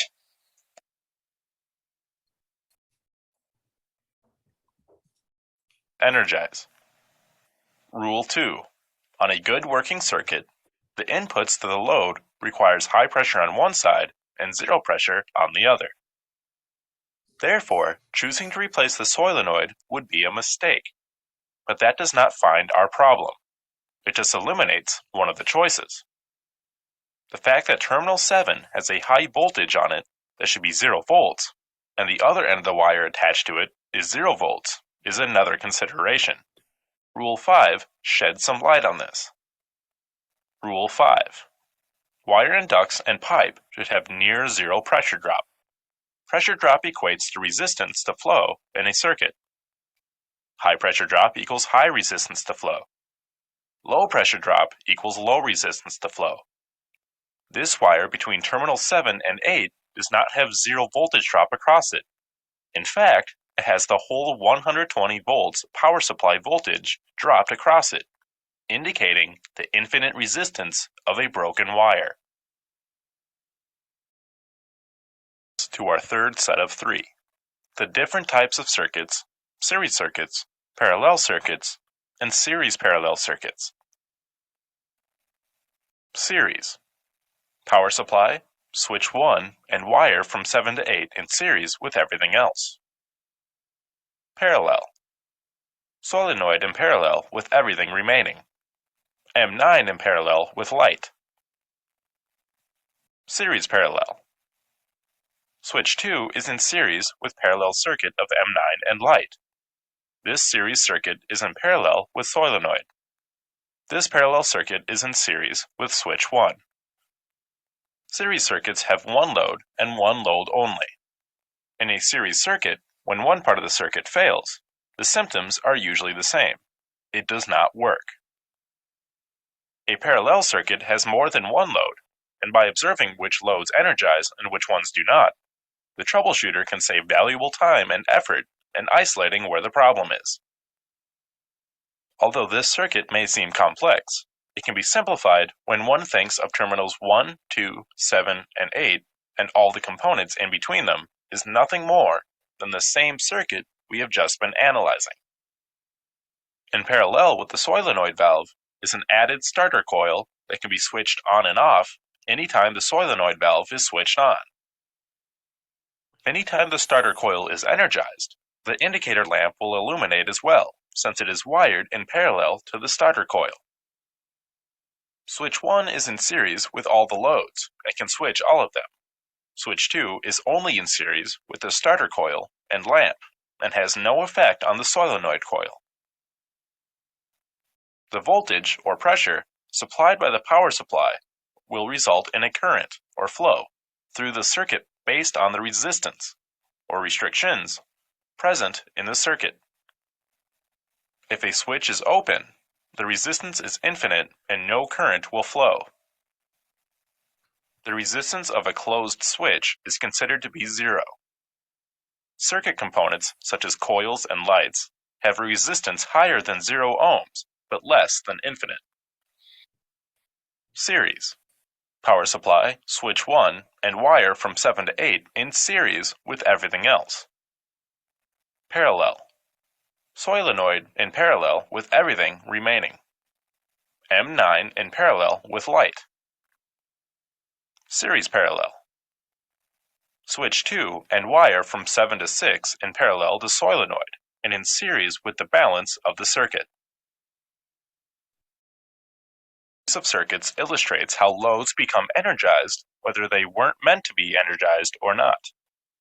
High pressure seeks low pressure and will push electrons through filaments as well as a once beating heart. Enclosures are grounded, and the return side of the circuit is wired directly to the enclosure. Touching the enclosure with one hand, and at the same time touching terminal 1 or 2 with another limb, can electrocute a person. When Homer is touching the high pressure side of the circuit, but not the return side of the circuit, he has not completed the circuit. Therefore, the current is not flowing through his heart, and he is still alive. If he completes a circuit by just merely touching the enclosure door, the high pressure on his right hand will seek the low pressure on his left hand, and Homer could be a dead man. Standing in shoes with wet boots on wet ground while touching the power supply terminals could also kill you. Wear PPE when possible. Ground one lead of the voltmeter with a clip lead and probe with one hand. If only one limb comes in contact with voltage, the chances of injury are minimized to slim or none. Watch out around copper pipings. Quite often it's used as a ground at the house.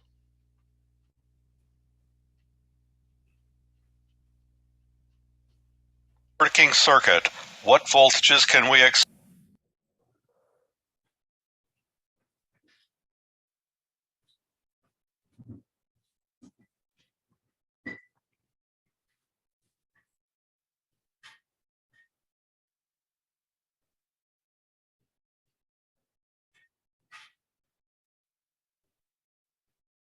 Isaac, on a good working circuit, what do you think we should expect there?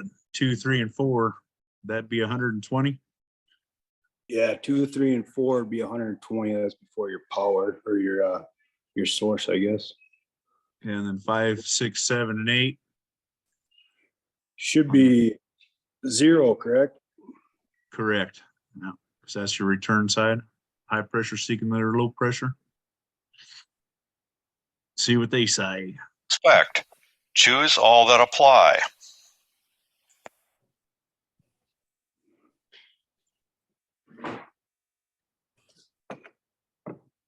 The correct answers are A, terminals 2, 3, and 4 are 120 volts AC, and C, terminals 5, 6, 7, and 8 are 0 volts AC. Should you see, and when should you see them? The ground reference probe is clipped to the circuit ground, terminal 8. Probe around the circuit with one hand, handling the meter probe and the other hand safely out of the grounded enclosure, in your pocket. Terminal 1, of course, is at 120 volts AC. When switch 1 is on, the meter reads 120 volts AC at terminal 2, switch 2D, and one side of the solenoid coil. When switch 2 is on, the meter reads 120 volts AC at terminal 3, 4, switch 2F, one side of the starter coil, and one side of the lamp. The return side of the loads always read 0 volts AC. In this circuit, if switch 1 and switch 2 are closed, there will be 120 volts across the coils and the light. The voltage at terminals 5, 6, and 7 should be 0 volts. The voltage readings will be different if switches are opened, if components fail, or if wiring is compromised. The current through each component will be determined by their individual resistance. The operator turns on switch 1 and 2. The solenoid energizes. The starter does not energize. The light does not illuminate. Isolate the problem with meaningful checks. All righty. Let's pick on Jesus again. So the operator turns the switch 1 and 2 on, and the solenoid energizes. The starter does not energize. The light does not illuminate. So where would you start checking if we already know some of that stuff's there? So 1 and 2 has power going through it, and then I'd look between 2 and 3. Okay, so we got so we know that solenoid Yes. energized.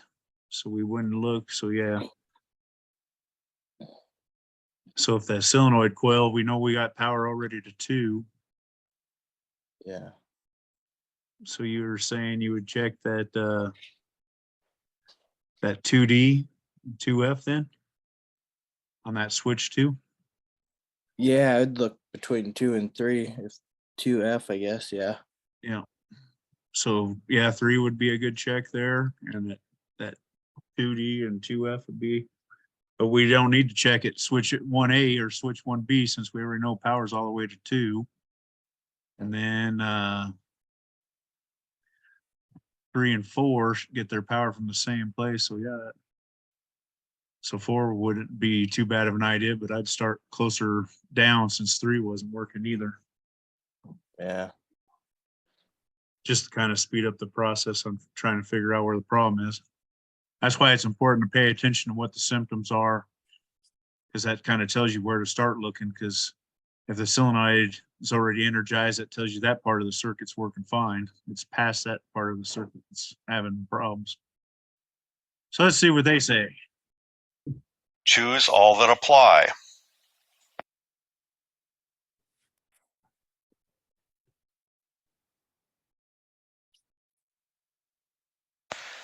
The correct answers are B, check at switch 2D and switch 2F for 120 volts, and C, check at terminal number 3 for 120 volts.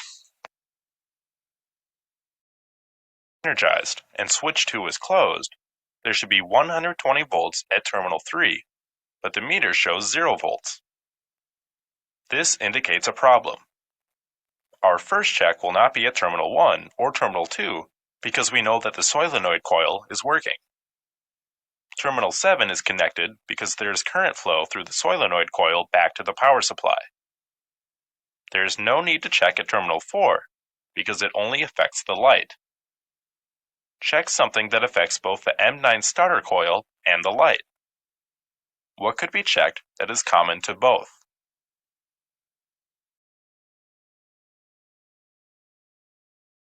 Burns on switch 1 and 2. Solenoid energizes. The starter energizes. The light does not illuminate. Isolate the problem with meaningful checks. Choose all that apply. All righty, Nathan. What do you think? So if the operator turns on switch 1 and 2, the solenoid energizes this time, and the starter energizes this time, but the light does not illuminate. So where would you start checking if we know that the last thing in the circuit was the starter coil turning on? I'd check between 3 and 4. So checking at the 4 for 120 would be a good check. And we know all this other stuff because we wouldn't have powered any of that stuff if 1A and 1B didn't have, and 2D and 2F. Starter coil one. Yep. So I'm thinking you're right there. That's the only one that'd apply. Thank you, sir. The correct answer is D. Check at terminal number 4 for 120 volts. Switch 2 are turned on, the solenoid energizes, the starter energizes, and the light does not illuminate. There must be 120 volts at terminals 1, 2, and 3. Terminal 4 should have been the first check, and terminal 5 the second check, since they are the only ones that are entirely related to the light. There is 120 volts at terminal 4 and 0 volts at terminal 5. What does this indicate about the light? If there is 120 volts on one side and 0 volts on the other, and there is no light, then the light bulb is bad.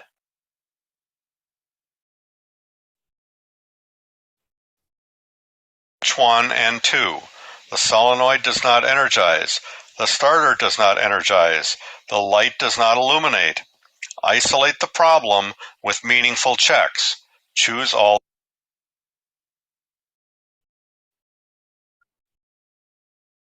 All righty. Let's see. Back to Isaac, I believe. So operator turns switch 1 and 2 on. The solenoid does not energize. The starter does not energize. And the light does not illuminate. where would you start checking on this circuit? I'd start checking right away, right at 1. So 1A and switch 1C. Yep, that would be a good check.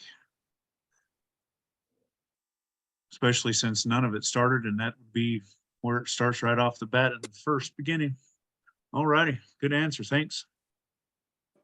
All that apply.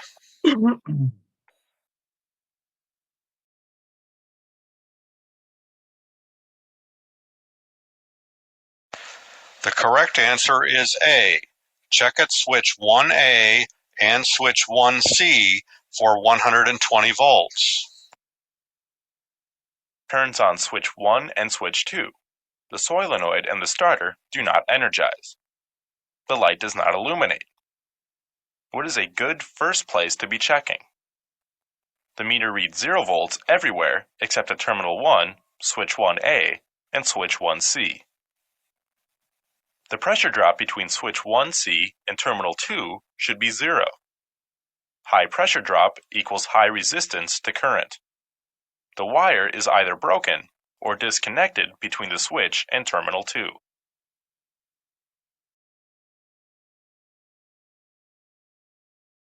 Turns on switch 1 and 2. The solenoid does not energize. The starter coil does energize. The light illuminates. Isolate the problem with meaningful checks. Choose all that apply.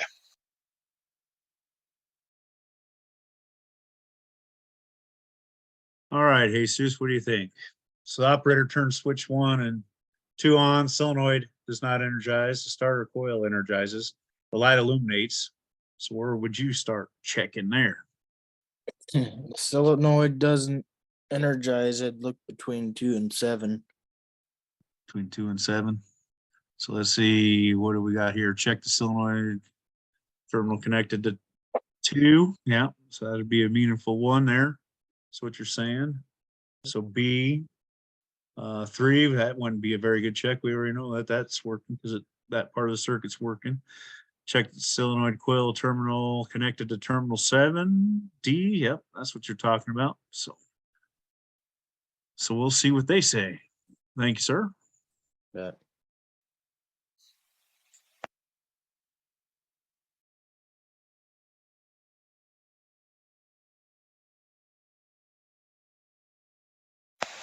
The correct answers are B. Check at solenoid coil terminal connected to terminal number 2 for 120 volts, and D. Check at the solenoid coil terminal connected to terminal number 7 for 0 volts. Turned on. The solenoid does not energize, but the starter and light are working. This means the entire circuit works except the circuit branch between terminals 2 and 7. Checking for 120 volts at terminal 2 and 0 volts at terminal 7 is a waste of time and effort. Everything in parallel to these two terminals works. Therefore, these terminals both have the proper voltage. The wiring to the solenoid is bad, or the solenoid is bad, or the solenoid is overloaded. Looking closer, a screwdriver is jammed in the valve of the solenoid, not allowing it to come up.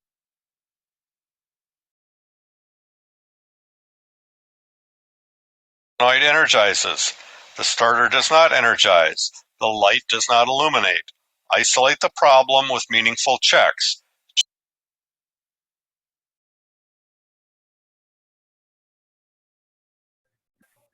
All right, Isaac, I'll pick on you again here.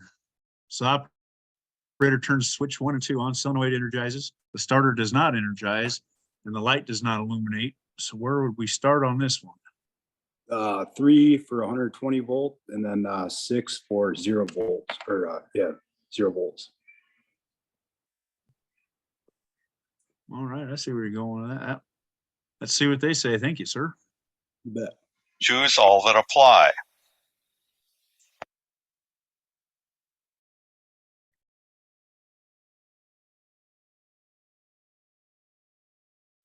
The correct answers are C. Check for 0 volts at terminal number 6, and D. Check for 120 volts at terminal number 3.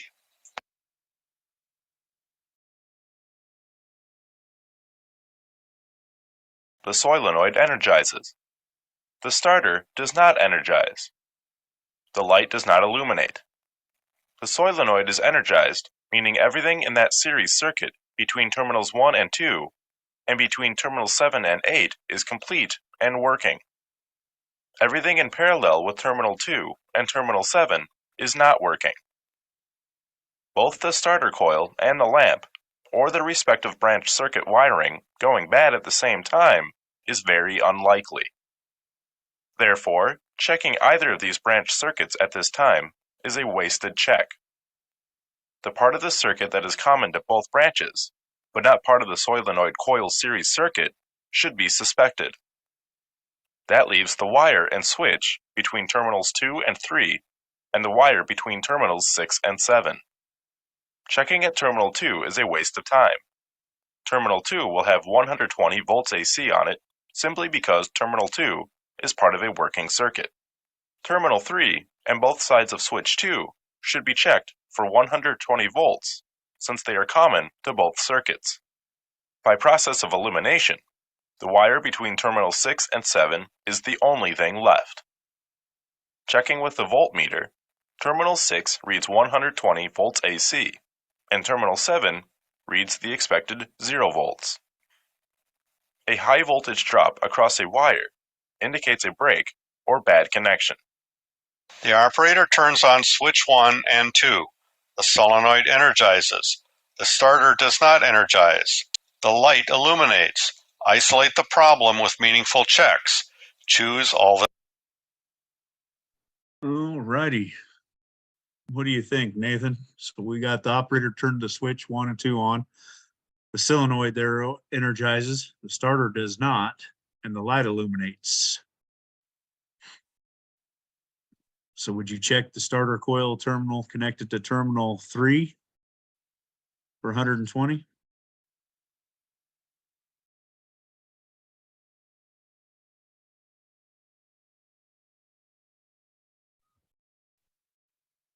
I'd check A and Yeah. C. And then E. All right, so you check A, which would be on the terminal connected to the starter from number 3. Yep.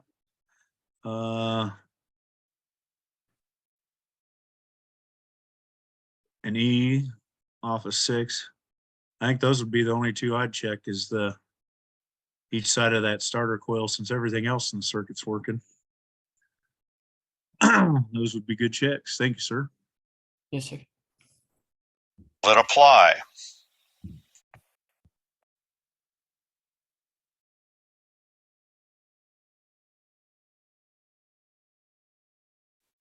The correct answers are A, check at the starter coil terminal connected to terminal number 3 for 120 volts, and E, check at the starter coil terminal connected to terminal number 6 for 0 volts.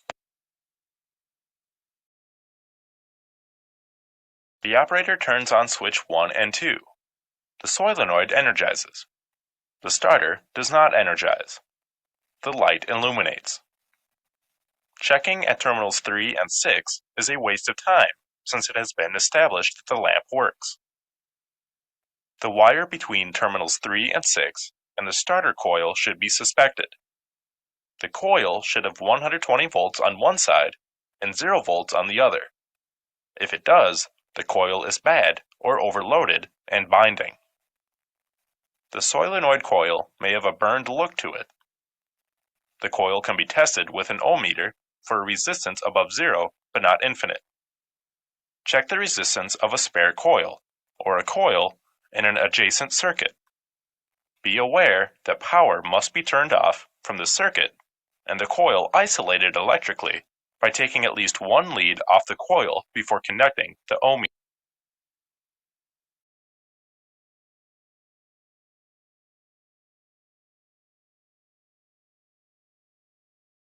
The circuit breaker trips, the solenoid de-energizes, the starter does not energize, the light does not illuminate. Isolate the problem with meaningful checks. Choose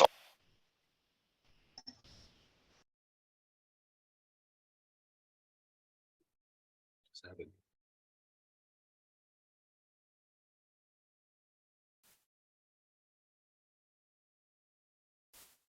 Not sure what happened there. I don't either, but the sharing was just disabled for me.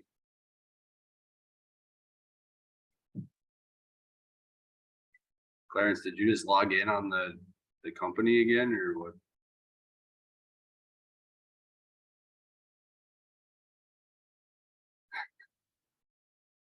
Clarence, are you there? Was that you that just came in on the company account? Because I messed things up.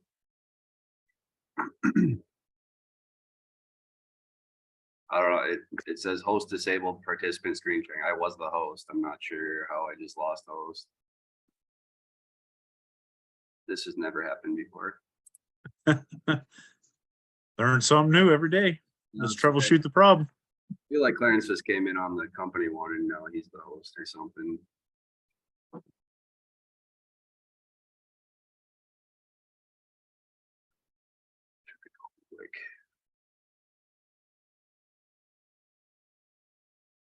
Right in the middle of a good question too. Yep, absolutely. That's always the way it works. See what I mean? Remote control or lack thereof.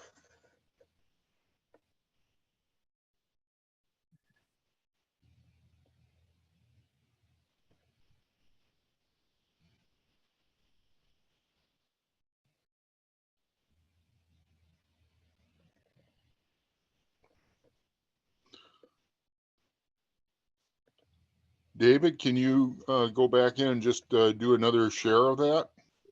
I can. It says host disabled sharing. Somehow someone took host for me. I'm not sure how that works. Oh, yeah. He is. Oh, reclaim host. Okay. I'm not sure what just happened. Someone else is logged in on the company account. Not me. And they took host. Okay, I got it back. Okay, go for it. Okay, thank you. Sorry about that, guys. Not sure what happened there.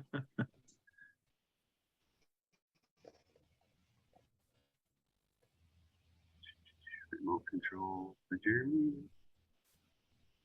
Okay, should be good to go again. Cool. All right. So what do we got going on here again? Operator turns on the switch. 1, solenoid energizes. Operator turns on switch 2, the circuit breaker trips. Solenoid de-energizes. Starter does not energize and light does not illuminate. So, Jesus, where would we start checking? Knowing all that information. Would you check from switch 2F for 120 after closing switch 2?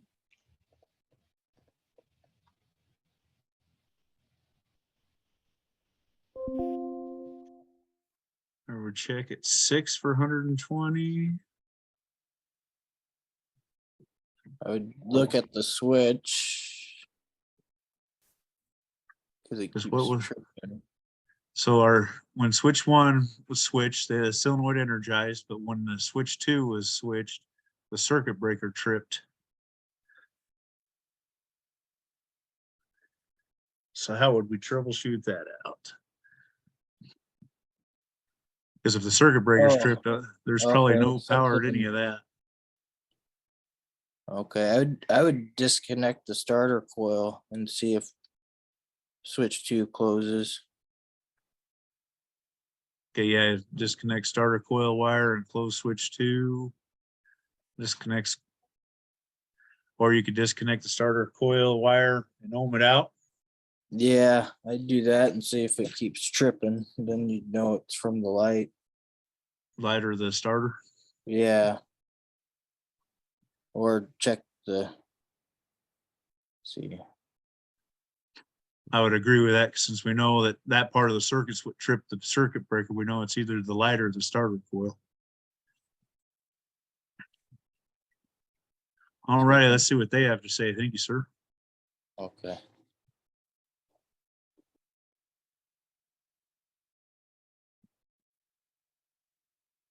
all that apply.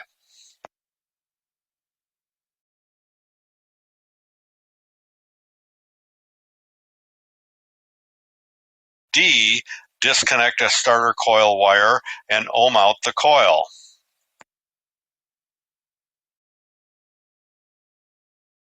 The solenoid energizes. The operator turns on switch 2. The circuit breaker trips. The solenoid de-energizes. The starter does not energize. The light does not illuminate. The various circuit components need to be isolated to determine where the problem is. If the circuit breaker does not trip with both switches open, or with switch 1 closed and switch 2 open, then the possible area for the problem has been narrowed down, starter coil M9 or the light. With the power off and components isolated, an ohm meter can be used to check for low resistance of components or wiring short circuits. Compare the resistance of components in question with known good components.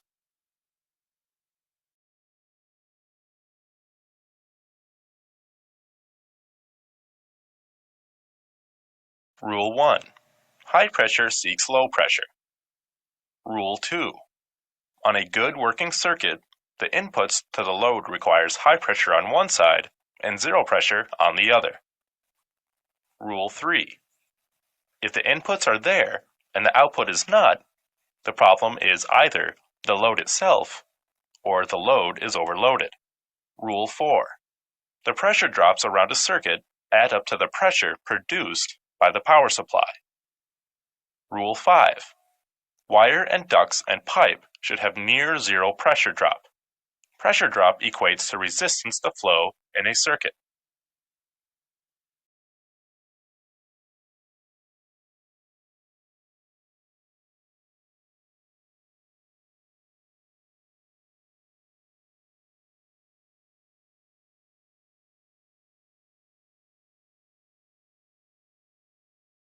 The information provided here is beneficial to personnel to perform industrial electrical equipment maintenance duties.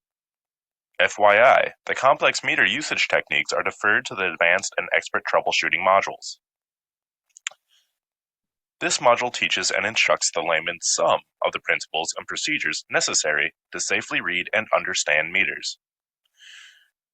What we teach in this virtual reality classroom includes what they must do and be aware of in the real world. Electrical is fun and challenging for those prepared for and excited about the opportunity to manipulate it. If you do not meet these requirements, we recommend you use this information for academic purposes only, and not for actual practice purposes. Disasters may happen in or out of our control. Our first line of defense is being keenly aware, skilled, and knowledgeable.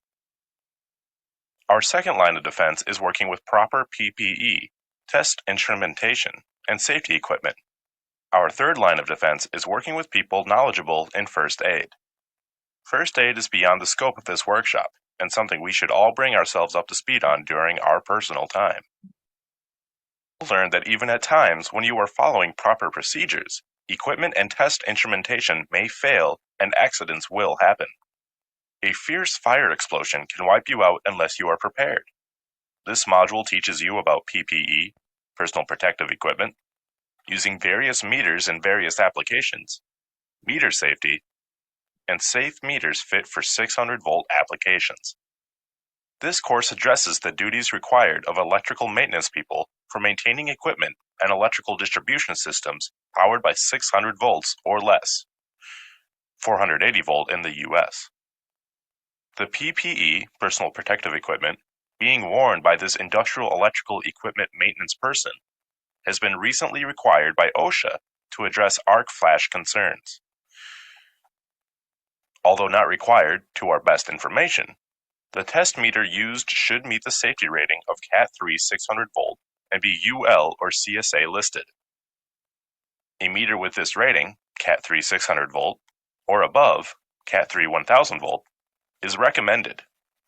By wearing appropriate PPE as shown, a lower CAT rating may appropriately protect the meter operator. The reason for the improved protection offered by the CAT safety rating is that the meter may melt down when high voltage spikes are induced on the electrical distribution system by lightning, electrical equipment malfunctions, or by misapplication of the instrument. If at the same time a meter operator is measuring part of the system, the operator could be badly burned, or worse. How can you tell a meter's CAT rating? The IEC 61010 meter should have CAT and voltage markings around the input terminals. Investigate further to make sure the meter has been UL or CSA rated. This module teaches you about components, some circuits, how to use the voltmeter in low voltage applications, and how to use the ohm meter in zero voltage applications. You will learn about fixed and variable resistors and the different resistances of various components. You will also learn about switches, electromagnetically operated switches, process operated switches, and how they logically do work for us. High voltage applications are discussed in the second part of this module. Types are available: the automatic ranging meter and the manual ranging meter. The auto ranging meter has less choices to move the selector switch to, and also the selector switch does not need to be adjusted when reading varying amounts of voltage, current, or resistance. The meter makes those choices for the operator. The operator must keep an eye on the changing engineering units after the value like K and M when in the ohm meter mode. The manual ranging meter makes you work the range switch up and down the engineering unit's scale. Continuity check actually means verifying a conductor, or in other words, a wire or a switch is broken, or not broken, between 2 points. When placing the meter mode switch in the continuity position, the meter will chirp or beep whenever the two leads are touched together, or placed across a conductor, such as the switch in a closed position. This meter mode switch has the continuity selection being the same as the ohm meter. The push button just above the mode switch enables the continuity checker over using the meter as an ohm meter. At this time, the beeper would be chirping. This allows the operator an easier way to find an end to a wire in a cable or wire bundle by not having to look at the meters each time a new wire is checked. Measuring resistance, the two leads are connected across the resistance to be measured, but the power must be turned off. No power is needed in the circuit being tested because the ohm meter has its own internal battery. This auto-ranging meter reads over the limit of the meter's highest range by displaying OL, indicating the measurement of infinite ohms. In this particular situation, the leads are not touching anything, so there is infinite resistance between the two leads. Proper use of the ohm meter and continuity checker requires the following. Choose all that apply. Who did I pick on last? What do you think, Nathan?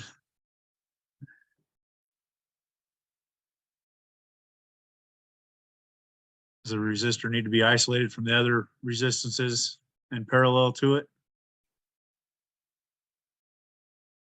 The power of the circuit applied or disconnected?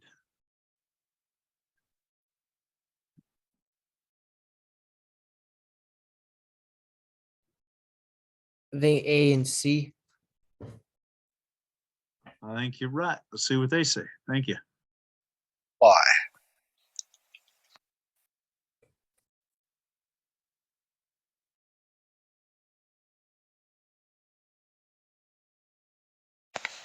The correct answers are A, the resistor needs to be isolated from other resistances in parallel to it, and C, power to the circuit must be disconnected.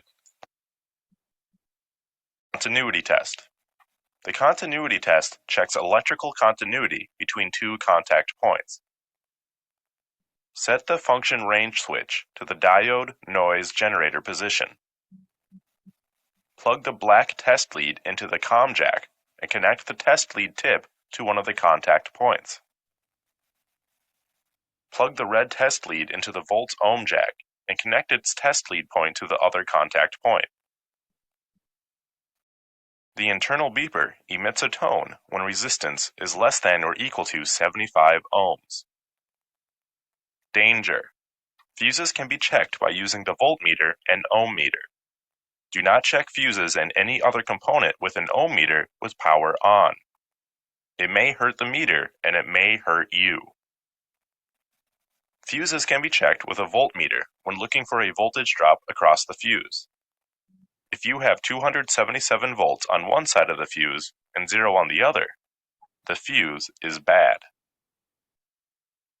Set for ohm meter, and consequently, the meter will not beep when it reads the very low and expected resistance across the wire. Use that the continuity checker would do as well. The continuity checker would read the same resistance and chirp as well. Continuity meters read at so many ohms and below. These meters will chirp at 74 ohms, but not 76 ohms. And reads 0.002. If you could read the meter is on the 2K range. An auto-ranging meter would read 2 ohms. The operator could move the range switch to the 200 ohm range and the meter would read 2 ohms. The operator is depressing a normally open switch. The contacts are now closed in this pushed state as indicated by the ohm meter. Since the operator can't see the meter easily, he may be better off moving the mode switch to the continuity position. When working with the continuity and ohm meter, 2 things are important. Isolate what is being checked from anything in parallel to it, and turn off the power source to the what is being checked. Resistors shown have a lead extending from each end and can have a resistance value as low as a fraction of an ohm to as high as millions of ohms. Resistors come in many different physical shapes and sizes. Resistance is measured from one lead to the other in ohms or kilo ohms, 1,000 ohms, or mega ohms, million ohms. Resistance is measured with an ohm meter. Resistors are electrical circuit components that resist the flow of current. The amount of resistance is measured in ohms. The smaller the resistor value is in ohms, the more current will flow through it for a given voltage or pressure across it. As a frame of reference, a wire has 0 ohms of resistance, while a light bulb may have 75 ohms. The loads in a circuit have some resistance to them, while the wires connecting to them have 0 ohms. Sometimes resistance needs to be added to a circuit for reasons unrelated to energizing a load. Resistors are components normally used in complex circuits for purposes such as sending a signal from one circuit to another. The understanding of these complex circuits and their electronic subassemblies is beyond the scope of this curriculum. Understand resistors, particularly those which are adjustable, the potentiometers, because by themselves they are subassemblies that communicate to other subassemblies. Consequently, it is important to know if the variable resistance potentiometers are working correctly or not. Potentiometers, or pots, normally have a knob attached to them with a 0 to 100% dial plate mounted to the panel and can be used to adjust the speed of a particular motor. Pots are also used to adjust the volume of radios, the dimming of lights, the voltage signal to speed controls, etc. A variable resistor has an adjustable tap that wipes along the surface of the resistor. The resistance can be measured from the wiper tap to each end lead. The resistance will vary depending on the position of the wiper. The pot usually has its resistance value stamped on the pot itself. 10K or 10,000 ohm pots are common, and the resistance between the 2 end leads would be 10,000 ohm.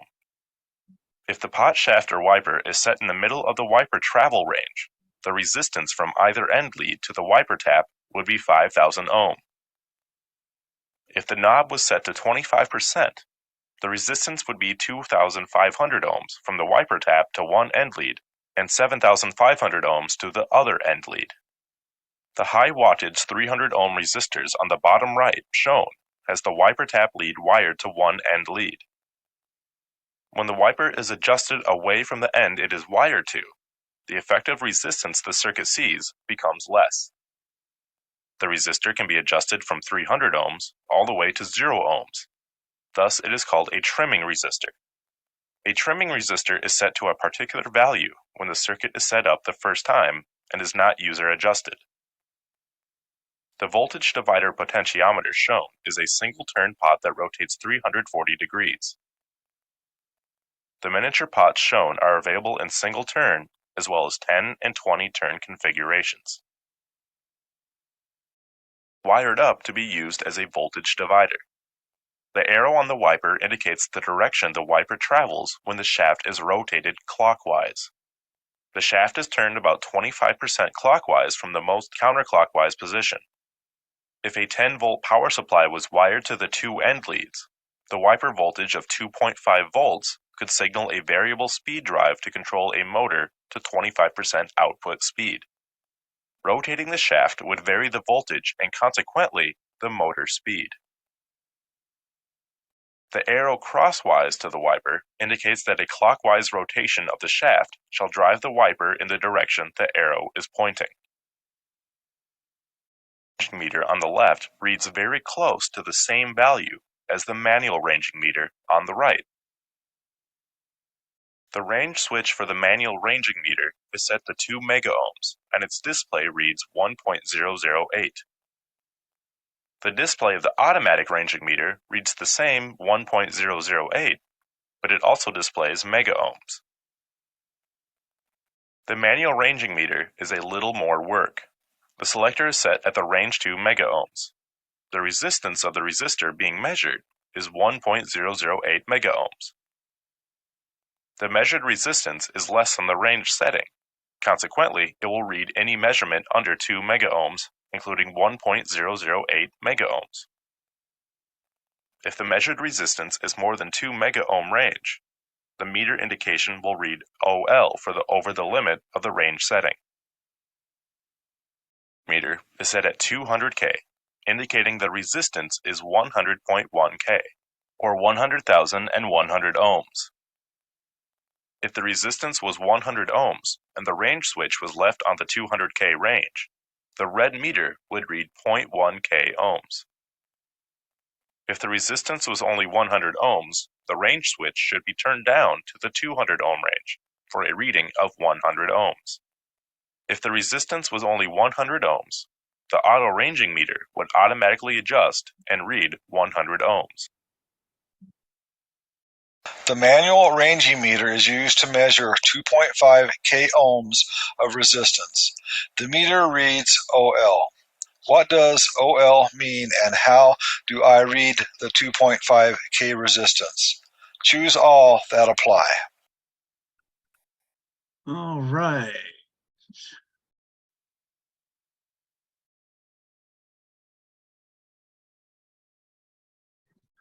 What do you think, Isaac? Okay, so OL's it's gonna read over the limit. Yeah. Measured. Let's see, so we're gonna have to up the range To a higher range, yeah. to a higher range. Yeah, I'd say B. And OL means is over the resistance being measured and range switch should be. So, yep. So, A and B. okay. Let's see what they say. I think you're right. Thank you, sir. Bet.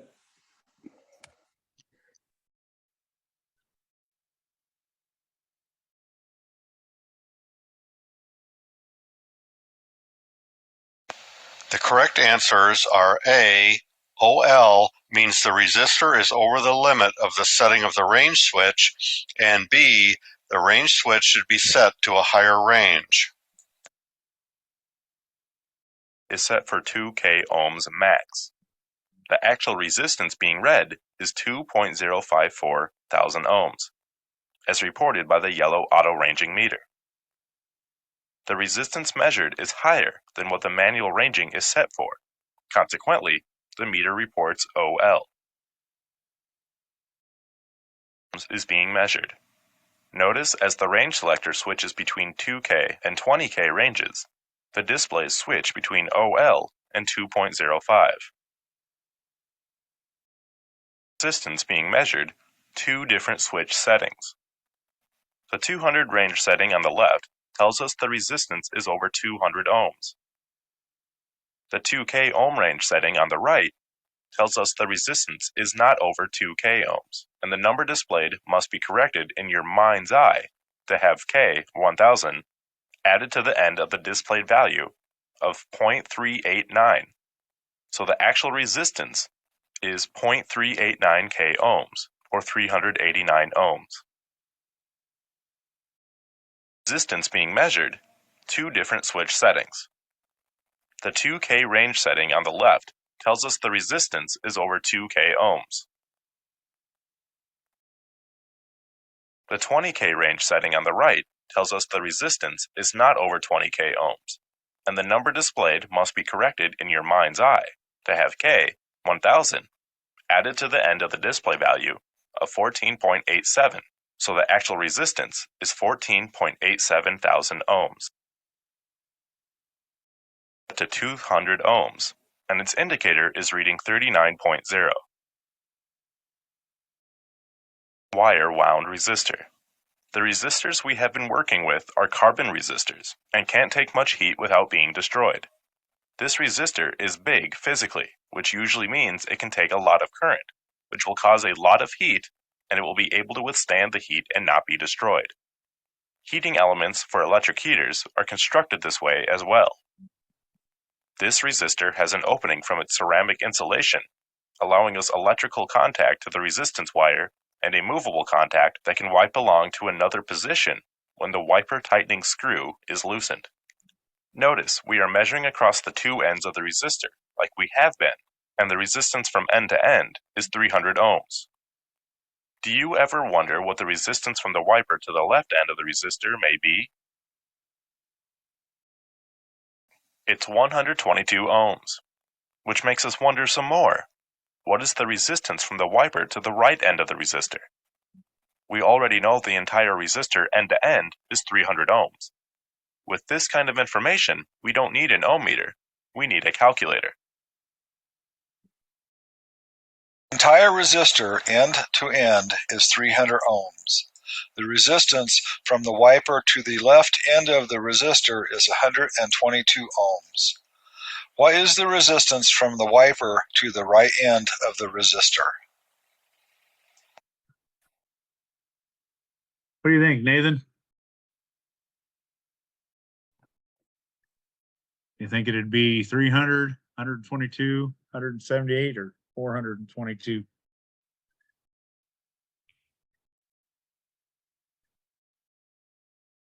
If the whole thing's 300, and we go from the left end and that's 122, what would the right end be saying from the wiper to the C? Yeah, C. 178. Sounds good to me. Thank you.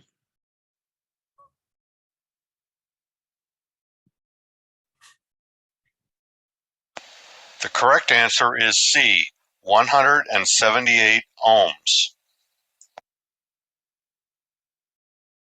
2 ohms is about 178 ohms. The resistance from the center tap to the right end is nearly 178 ohms. Wound resistor in that it can vary the position of a wiper along the length of its resistance, except the wiper does not move linearly, but in a circle. This one has a wiper connected to its rotating shaft that moves the wiper from end to end very easily. This pot is normally referred to as a 5K pot, but seems to fall short a few hundred ohms of being 5K. Notice we are measuring across the two ends of the resistor, like we have been, and the resistance from end to end is 4.69K ohms. Do you ever wonder what the resistance from the wiper to the counterclockwise end of the resistor may be? 0.212K ohms, which makes us wonder some more. What is the resistance from the wiper to the clockwise end of the resistor? We already know the entire resistor end to end is 4.69K ohms. With this kind of information, we don't need an ohm meter, we need a calculator. Kiloohms. The resistance from the wiper to the left end of the resistor is 1.212 kiloohms. What is the resistance from the wiper to the right end of the resistor? What do you think, Jesus? I think the answer would be C. I think you're right. 3.478. Thank you.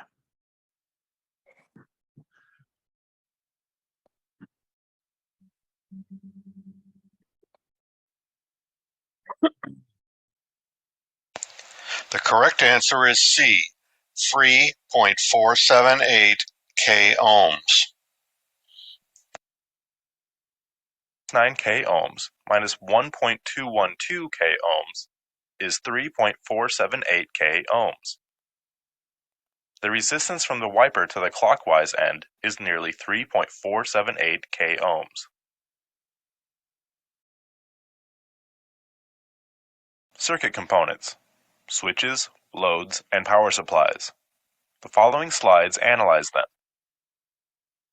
Are electromagnetically operated switches. Contactors are big relays.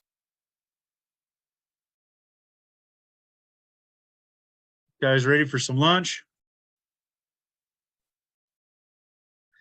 Take 40 minutes. Ready for some breakfast? Yeah. Me too. Brunch for me. All right. We'll take 40 minutes, guys.